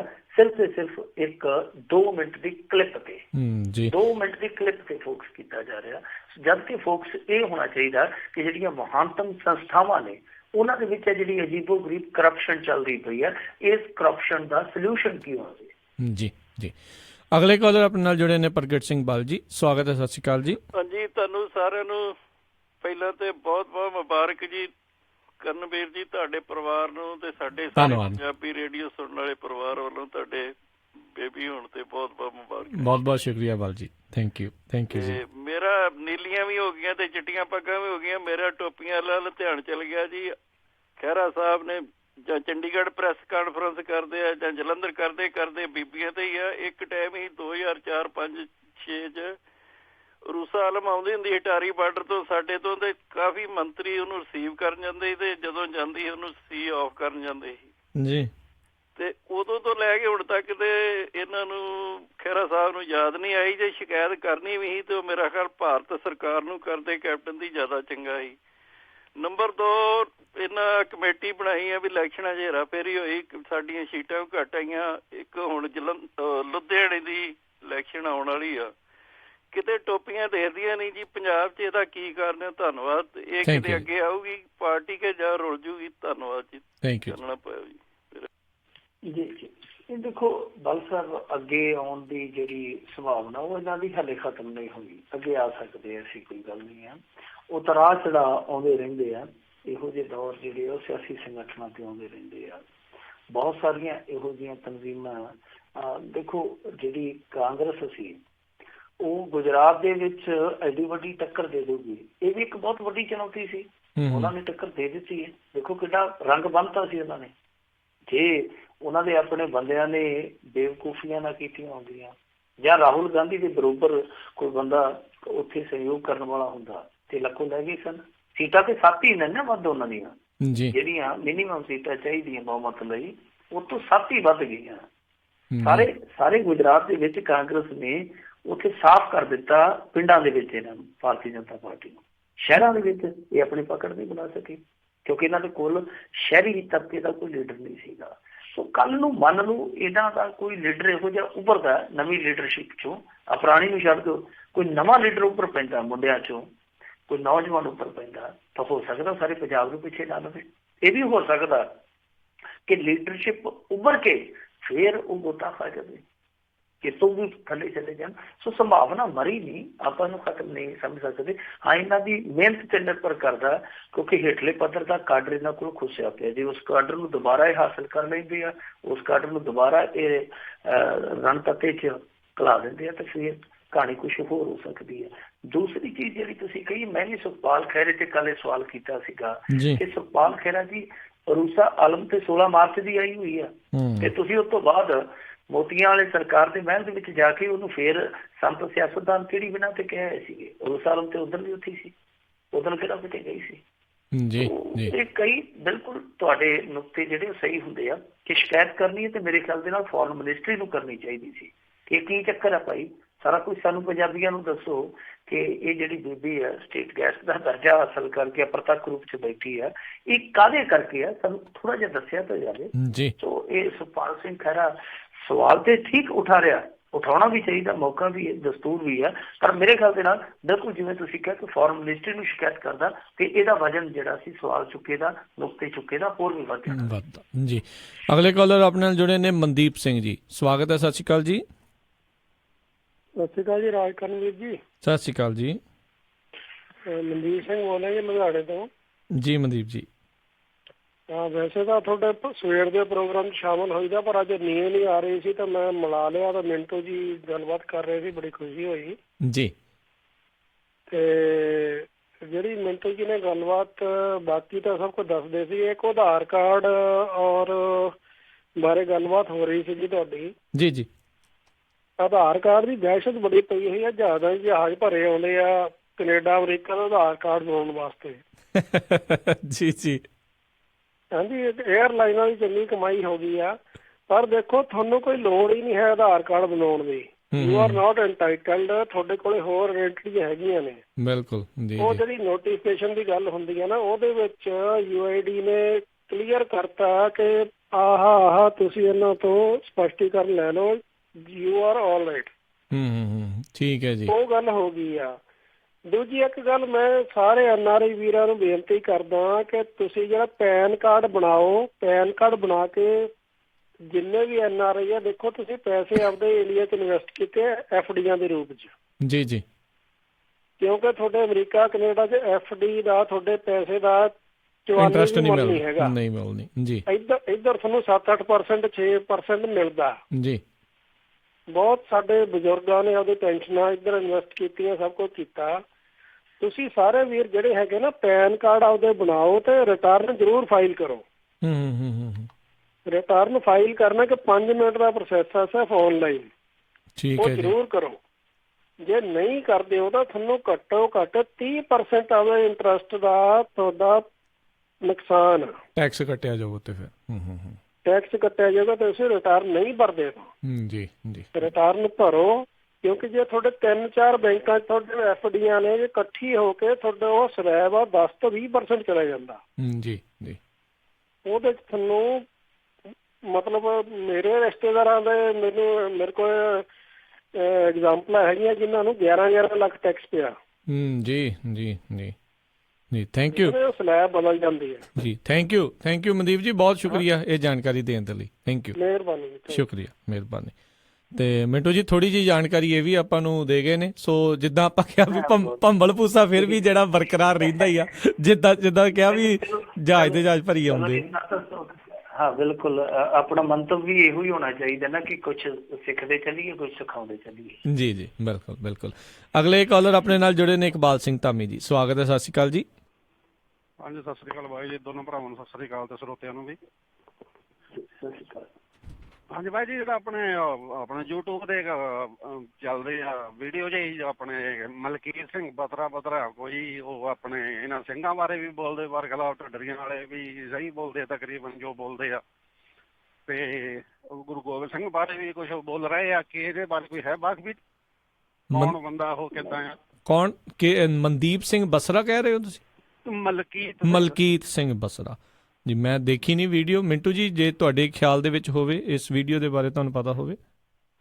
ਨਹੀਂ ਮੈਂ ਨਹੀਂ ਦੇਖੀ ਵੀਡੀਓ, ਮਾਫ ਕਰਨਾ, ਮੈਂ ਨਾ ਬਹੁਤਾ ਦੇਖਦਾ ਨਹੀਂ ਹਾਂ ਉਹਦਾ, ਚਲੋ ਕੰਮ ਕਾਰ ਕਰਦੇ ਰਹੀਦਾ ਜੀ ਤੇ ਦੂਜੀਆਂ ਚੀਜ਼ਾਂ ਤੇ ਦੇਖੀ ਦੀਆਂ। ਇਸ ਤਰ੍ਹਾਂ ਦੀਆਂ ਸੋਸ਼ਲ ਮੀਡੀਆ ਤੇ ਬਹੁਤ ਵੀਡੀਓ ਆਉਂਦੀਆਂ, ਸਾਰੀਆਂ ਨਹੀਂ ਦੇਖੀ ਜਾਂਦੀਆਂ। ਮੇਰਾ ਤੇ ਜਿਹੜਾ ਮੈਸੇਜ ਬਾਕਸ ਆ ਨਾ ਉਹ ਲਿੰਕਾਂ ਨਾਲ ਹੀ ਭਰਿਆ ਹੁੰਦਾ ਤੇ ਮੈਂ ਕਦੇ ਖੋਲ੍ਹਿਆ ਹੀ ਨਹੀਂ। ਉਹ WhatsApp ਤੇ ਕਰਿਆ ਤੇ ਉਹ ਮੇਰਾ ਤੇ ਫੋਨ ਹੀ ਇੱਕ ਵਾਰੀ ਜਿਹੜਾ ਨਾ ਉਹਨੂੰ ਦੰਦਲ ਹੀ ਪੈ ਜਾਂਦੀ ਹੈ, ਧੜਕ ਇੰਨੇ ਮੈਸੇਜ ਆਏ ਹੁੰਦੇ ਤਾਂ ਕਿਹਦਾ ਛੱਡੋ ਖੜਾ ਜੀ। ਦੂਜੀ ਚੀਜ਼ ਜਿਹੜੀ ਹੈ ਨਾ, ਇਹ ਅੱਜ ਕੱਲ ਇੱਕ ਪਬਲਿਸਿਟੀ ਦਾ ਸਾਧਨ ਵੀ ਬਣ ਗਈ ਆ। ਜਿਹਨੂੰ ਕੋਈ ਘਰੇ ਨਹੀਂ ਰੋਟੀ ਪੁੱਛਦਾ, ਉੱਠ ਕੇ ਸਿੱਖਾਂ ਦੇ ਖਿਲਾਫ ਲਿਖ ਦਿੰਦਾ, ਸਿੱਖਾਂ ਦੇ ਖਿਲਾਫ ਬੋਲ ਦਿੰਦਾ। ਜਿਹੜਾ ਬੰਦਾ ਪਿੰਡ ਦੇ ਵਿੱਚ ਕਿਸੇ ਤੋਂ ਸੂਈ ਉਧਾਰੀ ਨਹੀਂ ਲੈ ਸਕਦਾ, ਉਹ ਚੱਕਵੀਆਂ ਗੱਲਾਂ ਕਰਕੇ ਮਸ਼ਹੂਰ ਹੋ ਜਾਂਦਾ। ਮੇਰੇ ਖਿਆਲ ਦੇ ਨਾਲ ਇਹੋ ਜਿਹੀਆਂ ਚੀਜ਼ਾਂ ਨੂੰ ਅਵੋਇਡ ਕਰ ਦੇਣਾ ਚਾਹੀਦਾ। ਸਹੀ ਗੱਲ, ਇਗਨੋਰ ਕਰੋ। ਇਹਨਾਂ ਚੀਜ਼ਾਂ 'ਚ ਕੁਛ ਨਹੀਂ ਹੈਗਾ। ਇਹ ਦੇਖੋ ਪ੍ਰੋਪੇਗੈਂਡਾ, ਕੋਈ ਬੰਦਾ ਕਾਸੇ ਲਈ ਕਰਦਾ ਪਿਆ, ਕੋਈ ਬੰਦਾ ਕਾਸੇ ਲਈ ਕਰਦਾ ਪਿਆ। ਜਿੰਨਾ ਇਹਨਾਂ ਨੂੰ ਤੁਸੀਂ ਚੁੱਕੋਗੇ ਉਹਨਾਂ, ਉਹ ਦੇਖੋ ਸੂਰੀ ਨੂੰ ਇਸੇ ਤਰ੍ਹਾਂ ਹੀ ਭੜਕਾਤਾ ਸੀ ਨਾ, ਕੀ ਚੀਜ਼ ਆ ਉਹ? ਕੁਛ ਨਹੀਂ। ਉਹਦੀ ਵੀਡੀਓ ਵਾਇਰਲ ਕਰਕੇ ਉਹਨੂੰ ਇਹ ਭੁਲੇਖਾ ਪੈ ਗਿਆ ਕਿ ਜਿਹੜਾ ਹਿੰਦੂਤਵ ਆ ਸ਼ਾਇਦ ਉਹਦਾ ਝੰਡਾ ਬਰਦਾਰ ਹੀ ਸੰਸਾਰ ਦੇ ਵਿੱਚ ਮੈਂ ਜੰਮਿਆ ਕੋਈ ਹੋਰ ਹੈ ਹੀ ਨਹੀਂਗਾ, ਉਹ ਹੁਣ ਬਰਫ਼ 'ਚ ਲੱਗਾ ਪਿਆ। ਇਹ ਚੀਜ਼ਾਂ ਨਾ ਜਿਹੜੀਆਂ ਥੋੜਾ ਜਿਹਾ ਸਾਨੂੰ ਵੀ ਇਹਨਾਂ ਤੋਂ ਗਰੇਜ਼ ਕਰਨਾ ਚਾਹੀਦਾ। ਬਿਲਕੁਲ ਜੀ ਜੀ। ਤੇ ਮਿੰਟੂ ਜੀ ਕਈ ਸਾਡੇ ਫੇਸਬੁੱਕ ਤੇ ਪੁੱਛ ਰਹੇ ਨੇ ਵੀ ਪੈਨ ਕਾਰਡ ਦੇ ਲਈ ਅਪਲਾਈ ਕਰਨ ਦਾ ਕੀ ਪ੍ਰੋਸੀਜਰ ਹੈਗਾ? ਮੇ ਬੀ ਜੇ ਤੁਸੀਂ ਅਗਲੀ ਵਾਰ ਪ੍ਰੋਗਰਾਮ ਦੇ ਵਿੱਚ ਥੋੜੀ ਜਿਹੀ ਇਸ ਦੇ ਪ੍ਰਤੀ ਜਾਣਕਾਰੀ ਲੈ ਆਇਓ ਤਾਂ। ਪੈਨ ਕਾਰਡ ਮੈਂ ਤੁਹਾਨੂੰ ਨਾ ਇੱਕ ਨੰਬਰ ਦੇਵਾਂਗਾ, ਮੇਰੇ ਮਿੱਤਰ ਨੇ ਸੰਗਰੂਰ ਤੋਂ। ਠੀਕ ਹੈ ਜੀ। ਤੁਹਾਨੂੰ ਸਾਰਾ ਹੀ ਦੱਸ ਦੇਣਗੇ ਜੋ ਟੈਕਸੀਸ਼ਨ ਦਾ ਜੋ ਵੀ ਇੱਕ ਕਾਇਦਾ ਕਾਨੂੰਨ ਆ। ਜੀ ਜੀ ਜੀ ਠੀਕ ਹੈ। ਆਧਾਰ ਕਾਰਡ ਬਾਰੇ ਵੀ ਤੁਹਾਨੂੰ ਸਾਰਾ ਕਲੀਅਰ ਕਰ ਦੇਣਗੇ। ਉਹ ਬਹੁਤ ਵਧੀਆ ਐਕਸਪਰਟ ਤੇ ਵਧੀਆ ਸਮਾਜ ਸੇਵੀ ਵੀ ਹੈ ਨਾ। ਠੀਕ ਹੈ ਜੀ, ਪਲੀਜ਼ ਤੁਸੀਂ ਬਾਅਦ ਚ ਸੈਂਡ ਕਰ ਜੀ, ਬਾਅਦ ਚ ਤੁਸੀਂ ਮੈਂ ਤੁਹਾਨੂੰ ਨੰਬਰ ਭੇਜ ਦਿੰਦਾ ਤੇ ਤੁਸੀਂ ਉਹਨਾਂ ਨੂੰ ਬੁਲਾ ਲਿਓ। ਨਾਲੇ ਜਿੰਨੇ ਵੀ ਆਪਣੇ ਸਰੋਤੇ ਆ ਇਹਨਾਂ ਨੂੰ 2 ਦਿਨ ਪਹਿਲਾਂ ਅਨਾਉਂਸਮੈਂਟ ਕਰ ਦਿਓ, ਇਹ ਸਾਰੇ ਜੁੜ ਜਾਣਗੇ। ਸਾਰੇ ਆਪੋ ਆਪਣਾ ਸਵਾਲ ਜਿਹੜਾ ਉਹ ਉਹਨਾਂ ਤੱਕ ਪਹੁੰਚਾ ਕੇ ਜਵਾਬ ਲੈ ਲੈਣ। ਬਿਲਕੁਲ ਠੀਕ ਹੈ ਮਿੰਟੂ ਜੀ, ਥੈਂਕ ਯੂ ਬਹੁਤ ਬਹੁਤ। ਤੇ ਆਪਣੇ ਅਗਲੇ ਕਾਲਰ ਉਹਨਾਂ ਨਾਲ ਗੱਲ ਕਰਦੇ ਆ, ਜੁੜੇ ਨੇ ਅਮਰੀਕ ਸਿੰਘ ਅਟਵਾਲ ਜੀ, ਸਵਾਗਤ ਹੈ। ਸਤਿ ਸ਼੍ਰੀ ਅਕਾਲ। ਹਾਂਜੀ ਸਤਿ ਸ਼੍ਰੀ ਅਕਾਲ ਜੀ ਰਾਜਕਰਨ ਜੀ ਤੇ ਸਤਿ ਸ਼੍ਰੀ ਅਕਾਲ ਜੀ, ਤੁਹਾਨੂੰ ਬਹੁਤ ਬਹੁਤ ਮੁਬਾਰਕਾਂ ਜੀ। ਥੈਂਕ ਯੂ ਜੀ। ਲక్ష్ਮੀ ਆਈ ਤੁਹਾਡੇ ਗ੍ਰਹਿ 'ਚ। ਥੈਂਕ ਯੂ ਜੀ ਬਹੁਤ। ਮਿੰਟੂ ਜੀ ਤੁਹਾਨੂੰ ਵੀ ਤਾਂ ਨਵੇਂ ਸਾਲ ਦੀਆਂ ਐਡਵਾਂਸ ਵਿੱਚ ਸ਼ਾਇਦ ਮੁੜ ਕੇ ਅਗਲੇ ਸਾਲ 'ਚ ਪ੍ਰੋਗਰਾਮ ਹੋਣਾ ਆਪਣਾ ਲੱਗਦਾ। ਜੀ ਜੀ। ਤੇ ਬਾਕੀ ਇਹ ਸੀਗਾ ਵੀ ਕੁਛ ਭਾਜੀ ਲੁਧਿਆਣੇ ਤੋਂ ਜਾਣਕਾਰੀ ਕਾਫੀ ਦੇ ਗਏ ਆ ਜੀ। ਪੈਨ ਜਿਹੜਾ ਆਧਾਰ ਕਾਰਡ ਦੀ ਜ਼ਰੂਰੀ ਨਹੀਂ ਬੈਂਕ 'ਚ, ਜਿਹੜਾ ਬੰਦਾ ਇੱਥੋਂ ਦਾ ਸਿਟੀਜ਼ਨ ਆ ਜਾਂ ਇੱਥੇ ਗ੍ਰੀਨ ਕਾਰਡ ਹੋਲਡਰ ਆ, ਉਹਨੂੰ ਇੱਥੇ ਦੀਆਂ 2 ਆਈਡੀਆਂ ਚਾਹੀਦੀਆਂ ਜੀ, ਡਰਾਈਵਿੰਗ ਲਾਇਸੈਂਸ ਜਾਂ ਇੱਥੇ ਦੇ ਪ੍ਰੂਫ ਦਾ, ਜਾਂ ਕੋਈ ਵੀ ਜਿਹੜਾ ਤੁਹਾਡਾ ਇੱਥੇ ਦਾ ਹੈਗਾ ਪਾਸਪੋਰਟ ਵਗੈਰਾ, ਤੁਸੀਂ ਉਹ ਉੱਥੇ ਲਾ ਸਕਦੇ ਆਧਾਰ ਕਾਰਡ ਦੀ ਵਜ੍ਹਾ ਦੇ ਵਿੱਚ। ਇਹ ਮੇਰੀ ਗੱਲ ਜਤਿੰਦਰ ਪੰਨੂ ਜੀ ਨਾਲ ਹੋਈ ਸੀਗੀ, ਜਿਹੜੇ ਸੀਨੀਅਰ ਪੱਤਰਕਾਰ ਨੇ, ਉਹਨਾਂ ਨਾਲ ਵੀ ਗੱਲ ਇੱਕ ਦਿਨ ਚੱਲੀ ਸੀ ਇਹ। ਤਾਂ ਉਹਨਾਂ ਸਾਡੇ ਇੱਕ ਰਿਸ਼ਤੇਦਾਰ ਸੀ, ਉਹਨਾਂ ਦਾ ਕੰਮ ਇਹ ਉਹਨਾਂ ਨੇ ਕਰਵਾਇਆ ਸਿੰਧ ਆਪਣੀ ਭਾਰਤੀ ਸਟੇਟ ਬੈਂਕ ਸਾਡੇ ਲਾਂਬੜੇ ਕੋਲ ਕਲਿਆਣਪੁਰ ਆ, ਠੀਕ ਹੈ, ਉੱਥੇ। ਤੇ ਉਹ ਕਹਿੰਦੇ ਨਹੀਂ ਲੋੜ, ਉਹਨਾਂ ਨੇ ਕਈ ਜਾਣਕਾਰੀਆਂ ਕੱਢੀਆਂ ਸੀ, ਕੱਢ ਕੇ ਕਰਕੇ ਉਹਨਾਂ ਨਾਲ ਜਾ ਕੇ ਉਹਨਾਂ ਦਾ ਸਾਰਾ ਕੰਮ ਕਰਵਾਇਆ। ਠੀਕ ਹੈ। ਉਹਨੇ ਫਿਰ ਦੱਸਿਆ ਸੀਨੀਅਰ ਅਫਸਰਾਂ ਨਾਲ ਘਰ ਬੁਲਾ ਕੇ ਦੱਸਿਆ ਵੀ ਇਹ ਨਹੀਂ ਜ਼ਰੂਰੀ ਹੈਗੀ, ਜਿਹੜਾ ਬੰਦਾ ਇੱਥੇ ਰਹਿ ਹੀ ਨਹੀਂ ਰਿਹਾ ਉਹਦਾ ਅਕਾਊਂਟ ਹੈਗਾ ਇੱਥੇ ਸਾਰਾ ਕੁਝ, ਉਹ ਵਰਤ ਸਕਦਾ, ਉਹਦਾ ਪੈਸਾ ਫ੍ਰੀਜ ਨਹੀਂ ਹੋਊਗਾ। 2 ਆਈਡੀਆਂ ਤੁਸੀਂ ਕਿਹਾ ਨਾ ਲੱਗਣੀਆਂ? ਹਾਂਜੀ 2 ਕਹਿੰਦੇ 2 ਆਈਡੀ ਸਾਡੇ ਰਿਸ਼ਤੇ ਉਹਨਾਂ ਦੀ ਲੱਗੀਆਂ, ਠੀਕ ਇੱਕ ਹੈ ਉਹਨਾਂ ਡਰਾਈਵਿੰਗ ਲਾਇਸੈਂਸ ਸੀ, ਇੱਕ ਉਹਨਾਂ ਨੇ ਇੱਥੋਂ ਗ੍ਰੀਨ ਕਾਰਡ ਦੀ ਫੋਟੋਕਾਪੀ ਦਿੱਤੀ ਵੀ ਆਹ ਹੈਗਾ ਤੇ ਅਸੀਂ ਇੱਥੇ ਰਹਿੰਦੇ ਹਾਂ ਨਾ। ਜੀ ਜੀ ਠੀਕ ਹੈ ਪ੍ਰੂਫ ਹੈ ਸਾਡਾ। ਜੀ ਉਹ ਜੇ ਰੈਜ਼ੀਡੈਂਸ ਦਾ ਪ੍ਰੂਫ ਆ ਜਾਂਦਾ ਲਾਇਸੈਂਸ ਦੇ ਵਿੱਚ ਜੀ ਤੇ ਗ੍ਰੀਨ ਕਾਰਡ ਦਾ ਤੁਹਾਡੇ ਇੱਥੇ ਦੀ ਆ ਜਾਂਦੇ, ਤੁਸੀਂ ਇੱਥੇ ਰਹਿ ਪਰਮਾਨੈਂਟ ਰਹੇ ਆ ਜੀ। ਜੀ ਜੀ ਹਾਂਜੀ, ਤਾਂ ਉਹਦੇ ਕਰਕੇ ਉਹ ਉਹਨਾਂ ਨੂੰ ਪੈਸੇ ਸੀ ਉਹਨਾਂ ਨੇ ਕੱਢ ਲਏ, ਟ੍ਰਾਂਸਫਰ ਹੋ ਗਏ। ਨਹੀਂ ਤਾਂ ਪਹਿਲਾਂ ਉਹਨਾਂ ਨੂੰ ਖੱਜਲ ਕਰਦੇ ਰਹੇ ਬਹੁਤ ਵੀ ਹੋਣੇ ਨਹੀਂ, ਪਹਿਲਾਂ ਤਾਂ ਆਧਾਰ ਕਾਰਡ ਬਣਾਓ। ਮੇਰੇ ਖਿਆਲ 'ਚ ਏਡਾ ਕੋਈ ਵੱਡਾ ਮਸਲਾ ਨਹੀਂ, ਜਿਹੜੇ ਬਾਹਰ ਰਹਿ ਰਹੇ ਐਕਚੁਅਲੀ ਉਹ 'ਚ ਕਲੌਜ਼ ਹੈਗੀ ਹੈ, ਉਹਨਾਂ ਨੇ ਦੱਸਿਆ ਸੀਗਾ ਵੀ ਲੋਕ ਸਾਡੇ ਡਰਿਓ ਆ, ਪਰ ਗੱਲ ਕਰਨਾ ਉੱਥੇ ਚਾਹੀਦੀ ਹੈ ਜਾ ਕੇ। ਮੈਨੇਜਰਾਂ ਨੂੰ ਵੀ ਖੁਦ ਨਹੀਂ ਪਤਾ ਇਸ ਚੀਜ਼ ਦੇ ਵਿੱਚ, ਕਲੈਰਿਟੀ ਨਹੀਂ ਨਾਲ ਜਾ ਕੇ ਉਹਨਾਂ ਨੇ ਜਾ ਕੇ ਕਢਾਇਆ, ਉਹ ਕਹਿੰਦੇ ਜੀ ਸਾਨੂੰ ਪਤਾ ਨਹੀਂ ਏਦਾਂ ਵੀ ਹੋ ਜਾਂਦਾ ਆ। ਠੀਕ ਹੈ ਤੁਸੀਂ ਪੈਸਾ ਤੋਂ ਟ੍ਰਾਂਸਫਰ ਵੀ ਕਰ ਸਕਦੇ ਆ ਜੀ ਕਿਸੇ ਆਪਣੇ ਰਿਲੇਟਿਵ ਦੇ ਅਕਾਊਂਟ ਦੇ ਵਿੱਚ, ਉੱਥੇ ਉਸੇ ਬੈਂਕ 'ਚ ਹੀ। ਜੇ ਤੁਸੀਂ ਕਰਨਾ ਚਾਹੋ ਇੱਥੇ ਬੈਠੇ, ਤੁਸੀਂ ਨਹੀਂ ਵੀ ਜਾਣਾ ਨਾ, ਤਾਂ ਤੁਸੀਂ ਉਹਨੂੰ ਈਮੇਲ ਰਾਹੀਂ ਕਰਕੇ, ਤਾਂ ਉਹਨੂੰ ਦੱਸਿਆ ਸੀ ਇੱਕ ਕਿ NVA ਪਤਾ ਕੁਛ ਏਦਾਂ ਨਾਂ ਲੈਂਦੇ ਸੀ, ਉਹਦੇ ਰਾਹੀਂ ਟ੍ਰਾਂਸਫਰ ਹੋ ਜਾਂਦਾ ਕਹਿੰਦੇ ਜੀ। ਤੁਸੀਂ ਉੱਥੇ ਵੀ ਕਰ ਸਕਦੇ, ਤੁਹਾਨੂੰ ਜਾਣ ਦੀ ਲੋੜ ਨਹੀਂ ਪੈਸੇ ਖਰਚ ਕੇ ਟਾਈਮ ਛੱਡ ਕੇ ਜਾਣ ਦੀ, ਕਿਉਂਕਿ ਉਹਨਾਂ ਨੇ ਇਹ ਗੱਲ ਕਲੀਅਰ ਕੀਤੀ ਸੀਗੀ ਜੀ। ਠੀਕ ਹੈ ਜੀ, ਥੈਂਕ ਯੂ ਥੈਂਕ ਯੂ ਜੀ, ਥੈਂਕ ਯੂ, ਮਿਹਰਬਾਨੀ। ਬਿਲਕੁਲ ਇੱਕ ਚੀਜ਼ ਵੈਸੇ ਨਾਲ ਮਿੰਟੂ ਜੀ ਇਹ ਵੀ ਉੱਥੇ ਬਹੁਤ ਪ੍ਰਚਲਿਤ ਆ ਵੀ ਤੁਹਾਨੂੰ 4 ਬੰਦਾ ਜੇ ਕੋਈ ਜਾਣਦਾ ਆ ਤਾਂ ਤੁਹਾਡਾ ਕੰਮ ਕਿਤੇ ਨਾ ਕਿਤੇ ਹੋ ਜਾਂਦਾ, ਪਰ ਗੱਲ ਇਹ ਆ ਵੀ ਹਰ ਇੱਕ ਨੂੰ ਹਰ ਕੋਈ ਜਿਹੜਾ ਸ਼ਾਇਦ ਨਾ ਜਾਣਦਾ ਹੋਵੇ ਕਿਸੇ ਦੀ ਇਹ ਨਹੀਂ ਪਹੁੰਚਦਾ। ਸਾਰਿਆਂ ਦੇ ਕੋਲ ਰਾਜ ਕਰਨਵੀਰ ਸਿੰਘ ਜੀ ਉਹ ਸਰਕੂਲਰ ਉਹੀ ਆ ਜਿਹੜਾ ਮੈਂ ਤੁਹਾਨੂੰ ਬਿਲਕੁਲ ਸਰਕੂਲਰ ਉਹੀ ਹੈ ਸਾਰਿਆਂ ਕੋਲੇ। ਹੁਣ ਕੋਈ ਮੰਨਦਾ, ਕੋਈ ਨਹੀਂ ਮੰਨਦਾ, ਕੋਈ ਮਨਾ ਲੈਂਦਾ, ਕਿਸੇ ਤੋਂ ਕੋਈ ਨਹੀਂ ਮੰਨਦਾ। ਰੌਲਾ ਸਰਕੂਲਰ ਸਾਰਿਆਂ ਦੇ ਕੋਲ ਉਹੀ ਹੈ, ਜਤਿੰਦਰ ਪੰਨੂ ਕੋਲ ਵੀ ਉਹੀ ਹੈ, ਦੂਜੇ ਪੱਤਰਕਾਰਾਂ ਕੋਲ ਵੀ ਉਹੀ ਹੈ ਕਿ ਉਹ ਜਿਹੜੇ ਦੱਸ ਕੇ ਗਏ ਸਨ ਮਨਦੀਪ ਸਿੰਘ ਜੀ UGAIL ਜੋ ਹੋਇਆ, ਉਹ ਸਾਰਿਆਂ ਕੋਲ ਉਹੀ ਹੈ ਸਰਕੂਲਰ। ਉਹਦਾ ਇਹ ਹੈ ਕਿ ਬੈਂਕ ਹੁਣ ਜਿਹੜੇ ਆ ਉਹ ਬੰਦਾ ਇੱਕ ਬੰਦਾ ਵੇਖ ਲੈਂਦੇ ਆ, ਕਿਸੇ ਦਾ ਫਾਉ ਪੈਂਦਾ ਕੋਈ ਉਹੋ ਜਿਹਾ ਜਿਹੜਾ ਉਹਨੂੰ ਨਾ ਕਰ ਦਿੰਦੇ ਆ, ਜੇ ਕੋਈ ਉਹੋ ਜਿਹਾ ਕਿ ਉਹਨੂੰ ਸਤਿ ਸ੍ਰੀ ਅਕਾਲ ਟਾਲ ਚਾਹ ਪਿਆ ਕੇ ਦਿੰਦੇ, ਕੋਈ ਨਹੀਂ ਚੱਕਦੇ ਨੇ ਫਟੇ ਗਾੜੀ।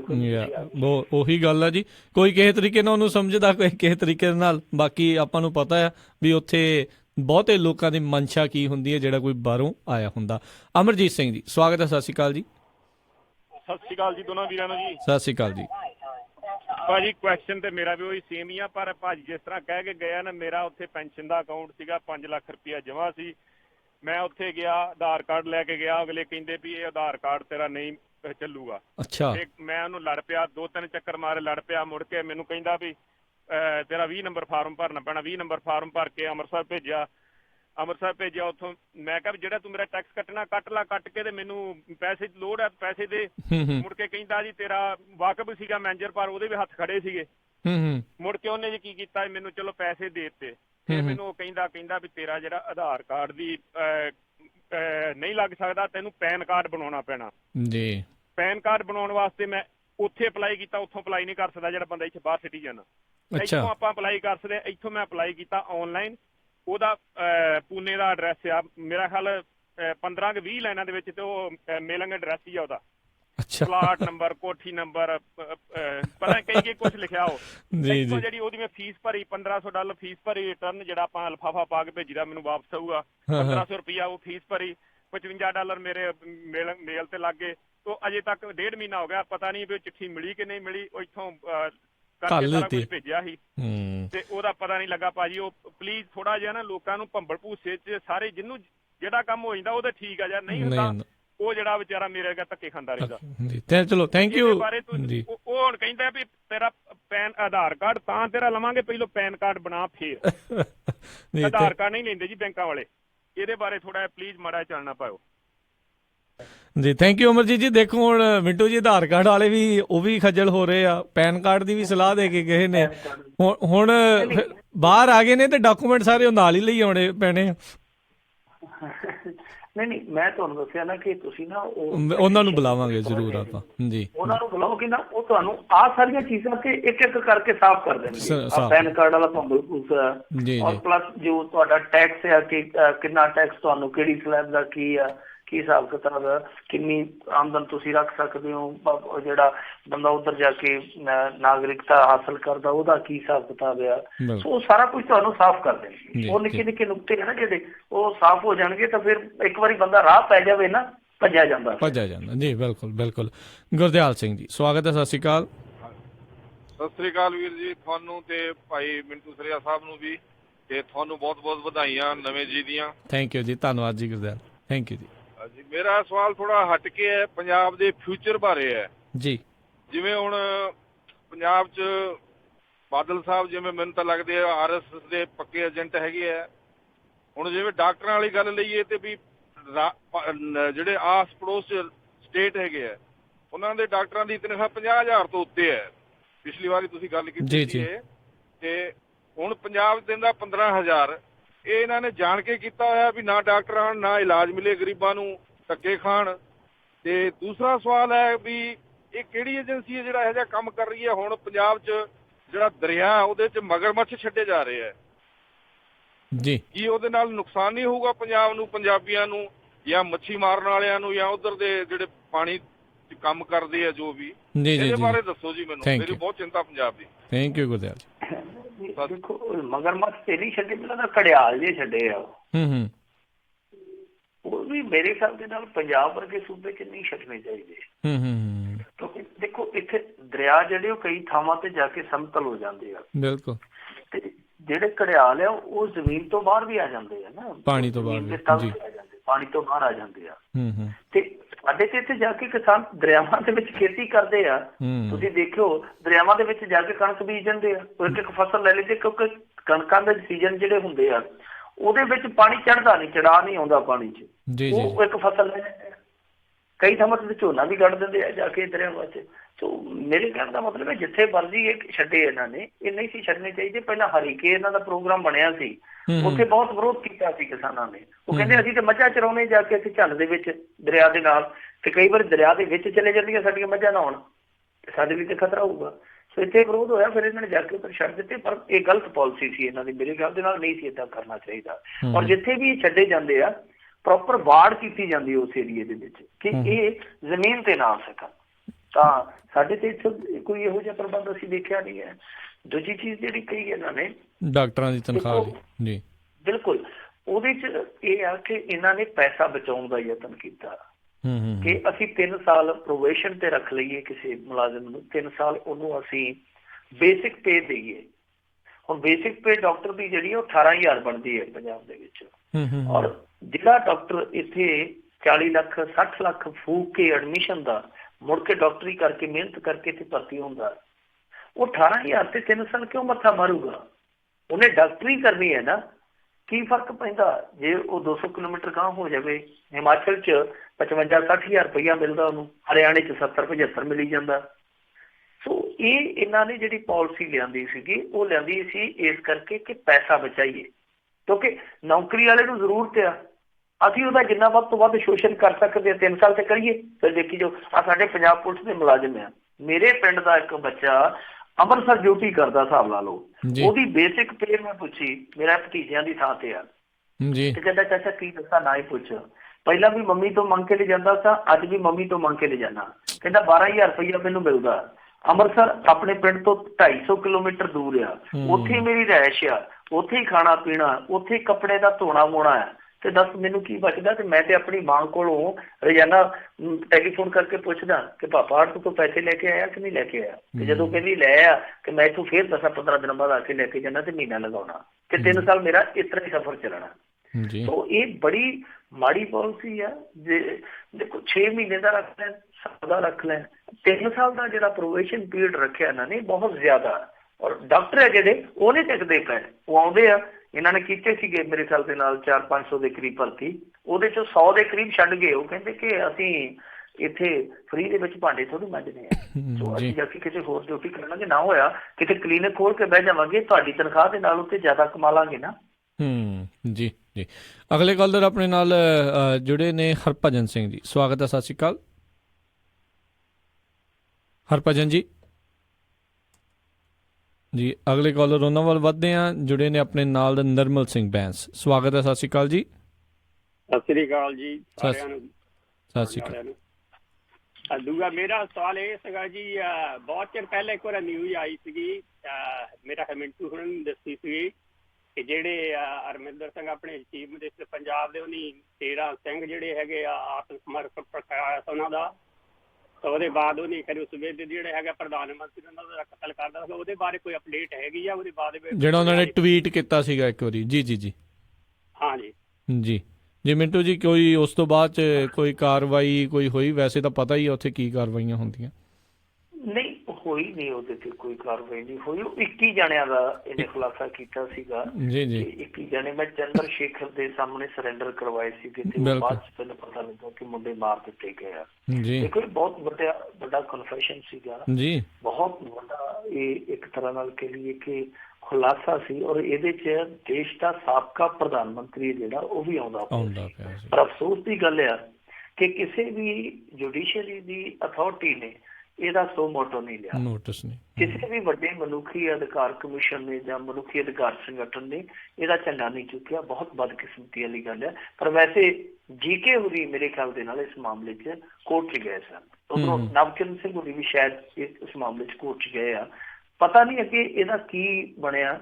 ਵੈਸੇ ਮੈਂ ਅਪਡੇਟ ਹਾਸਲ ਕਰਨ ਦੀ ਕੋਸ਼ਿਸ਼ ਕਰੂੰਗਾ ਜੀਕੇ ਸਾਹਿਬ ਤੋਂ ਵੀ ਤੇ ਜਾਂ ਨਵਕਿਰਨ ਸਿੰਘ ਤੋਂ ਵੀ ਕਿ ਕੀ ਇਸ ਮਾਮਲੇ 'ਚ ਕੋਈ ਪਟੀਸ਼ਨ ਦਾਇਰ ਹੋਈ ਆ।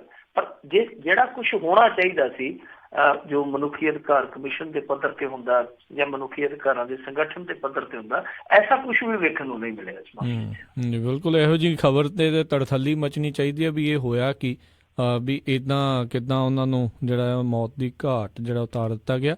ਪਰ ਅਫਸੋਸ ਵੀ ਉੱਥੇ ਕਿਸੇ ਦੇ ਕੰਨ ਤੇ ਜੂੰ ਤੱਕ ਨਹੀਂ ਸਰਕੀ। ਤੇ ਮਿੰਟੂ ਜੀ ਬਹੁਤ ਬਹੁਤ ਤੁਹਾਡਾ ਧੰਨਵਾਦ ਕਰਦੇ ਹਾਂ, ਤੁਸੀਂ ਸਾਡੇ ਨਾਲ ਜੁੜੇ, ਇਹਨਾਂ ਖਬਰਾਂ ਬਾਰੇ ਸਾਨੂੰ ਵਿਸਤਾਰ ਜਾਣਕਾਰੀਆਂ ਦਿੱਤੀਆਂ, ਸਰੋਤਿਆਂ ਦੇ ਸਵਾਲਾਂ ਦੇ ਜਿਹੜੇ ਜਵਾਬ ਦਿੱਤੇ। ਅਗਲੀ ਵਾਰ ਤੱਕ ਲਈ ਤੁਹਾਡਾ ਬਹੁਤ ਬਹੁਤ ਧੰਨਵਾਦ, ਬੜੀ ਮਿਹਰਬਾਨੀ। ਸਤਿ ਸ੍ਰੀ ਅਕਾਲ ਜੀ ਸਰੋਤਿਓ। ਇੱਥੇ ਹੀ ਸਾਡਾ ਅੱਜ ਦਾ ਪ੍ਰੋਗਰਾਮ ਖਬਰ ਤੇ ਨਜ਼ਰ ਸਮਾਪਤ ਹੈ। ਮਿਲਾਂਗੇ ਤੁਹਾਨੂੰ ਸਾਰਿਆਂ ਨੂੰ ਅਗਲੇ ਬੁਲੇਟਿਨ 'ਚ। ਉਦੋਂ ਤੱਕ ਲਈ ਮੈਨੂੰ ਰਾਜਕਨਵੀਰ ਸਿੰਘ ਨੂੰ ਵੀ ਇਜਾਜ਼ਤ ਦਿਓ। ਮੇਰੇ ਵੱਲੋਂ ਵੀ ਤੁਹਾਨੂੰ ਸਾਰਿਆਂ ਨੂੰ ਬਹੁਤ ਪਿਆਰ ਸਤਿਕਾਰ ਸੇ ਨਿੱਘੀ ਜਿਹੀ ਸਤਿ ਸ੍ਰੀ ਅਕਾਲ। ਜਿਉਂਦੇ ਵਾਸਤੇ ਰਹੋ, ਹੱਸਦੇ ਖੇਲਦੇ ਰਹੋ, ਸੁਣਦੇ ਰਹੋ ਜੀ ਪੰਜਾਬੀ ਰੇਡੀਓ USA।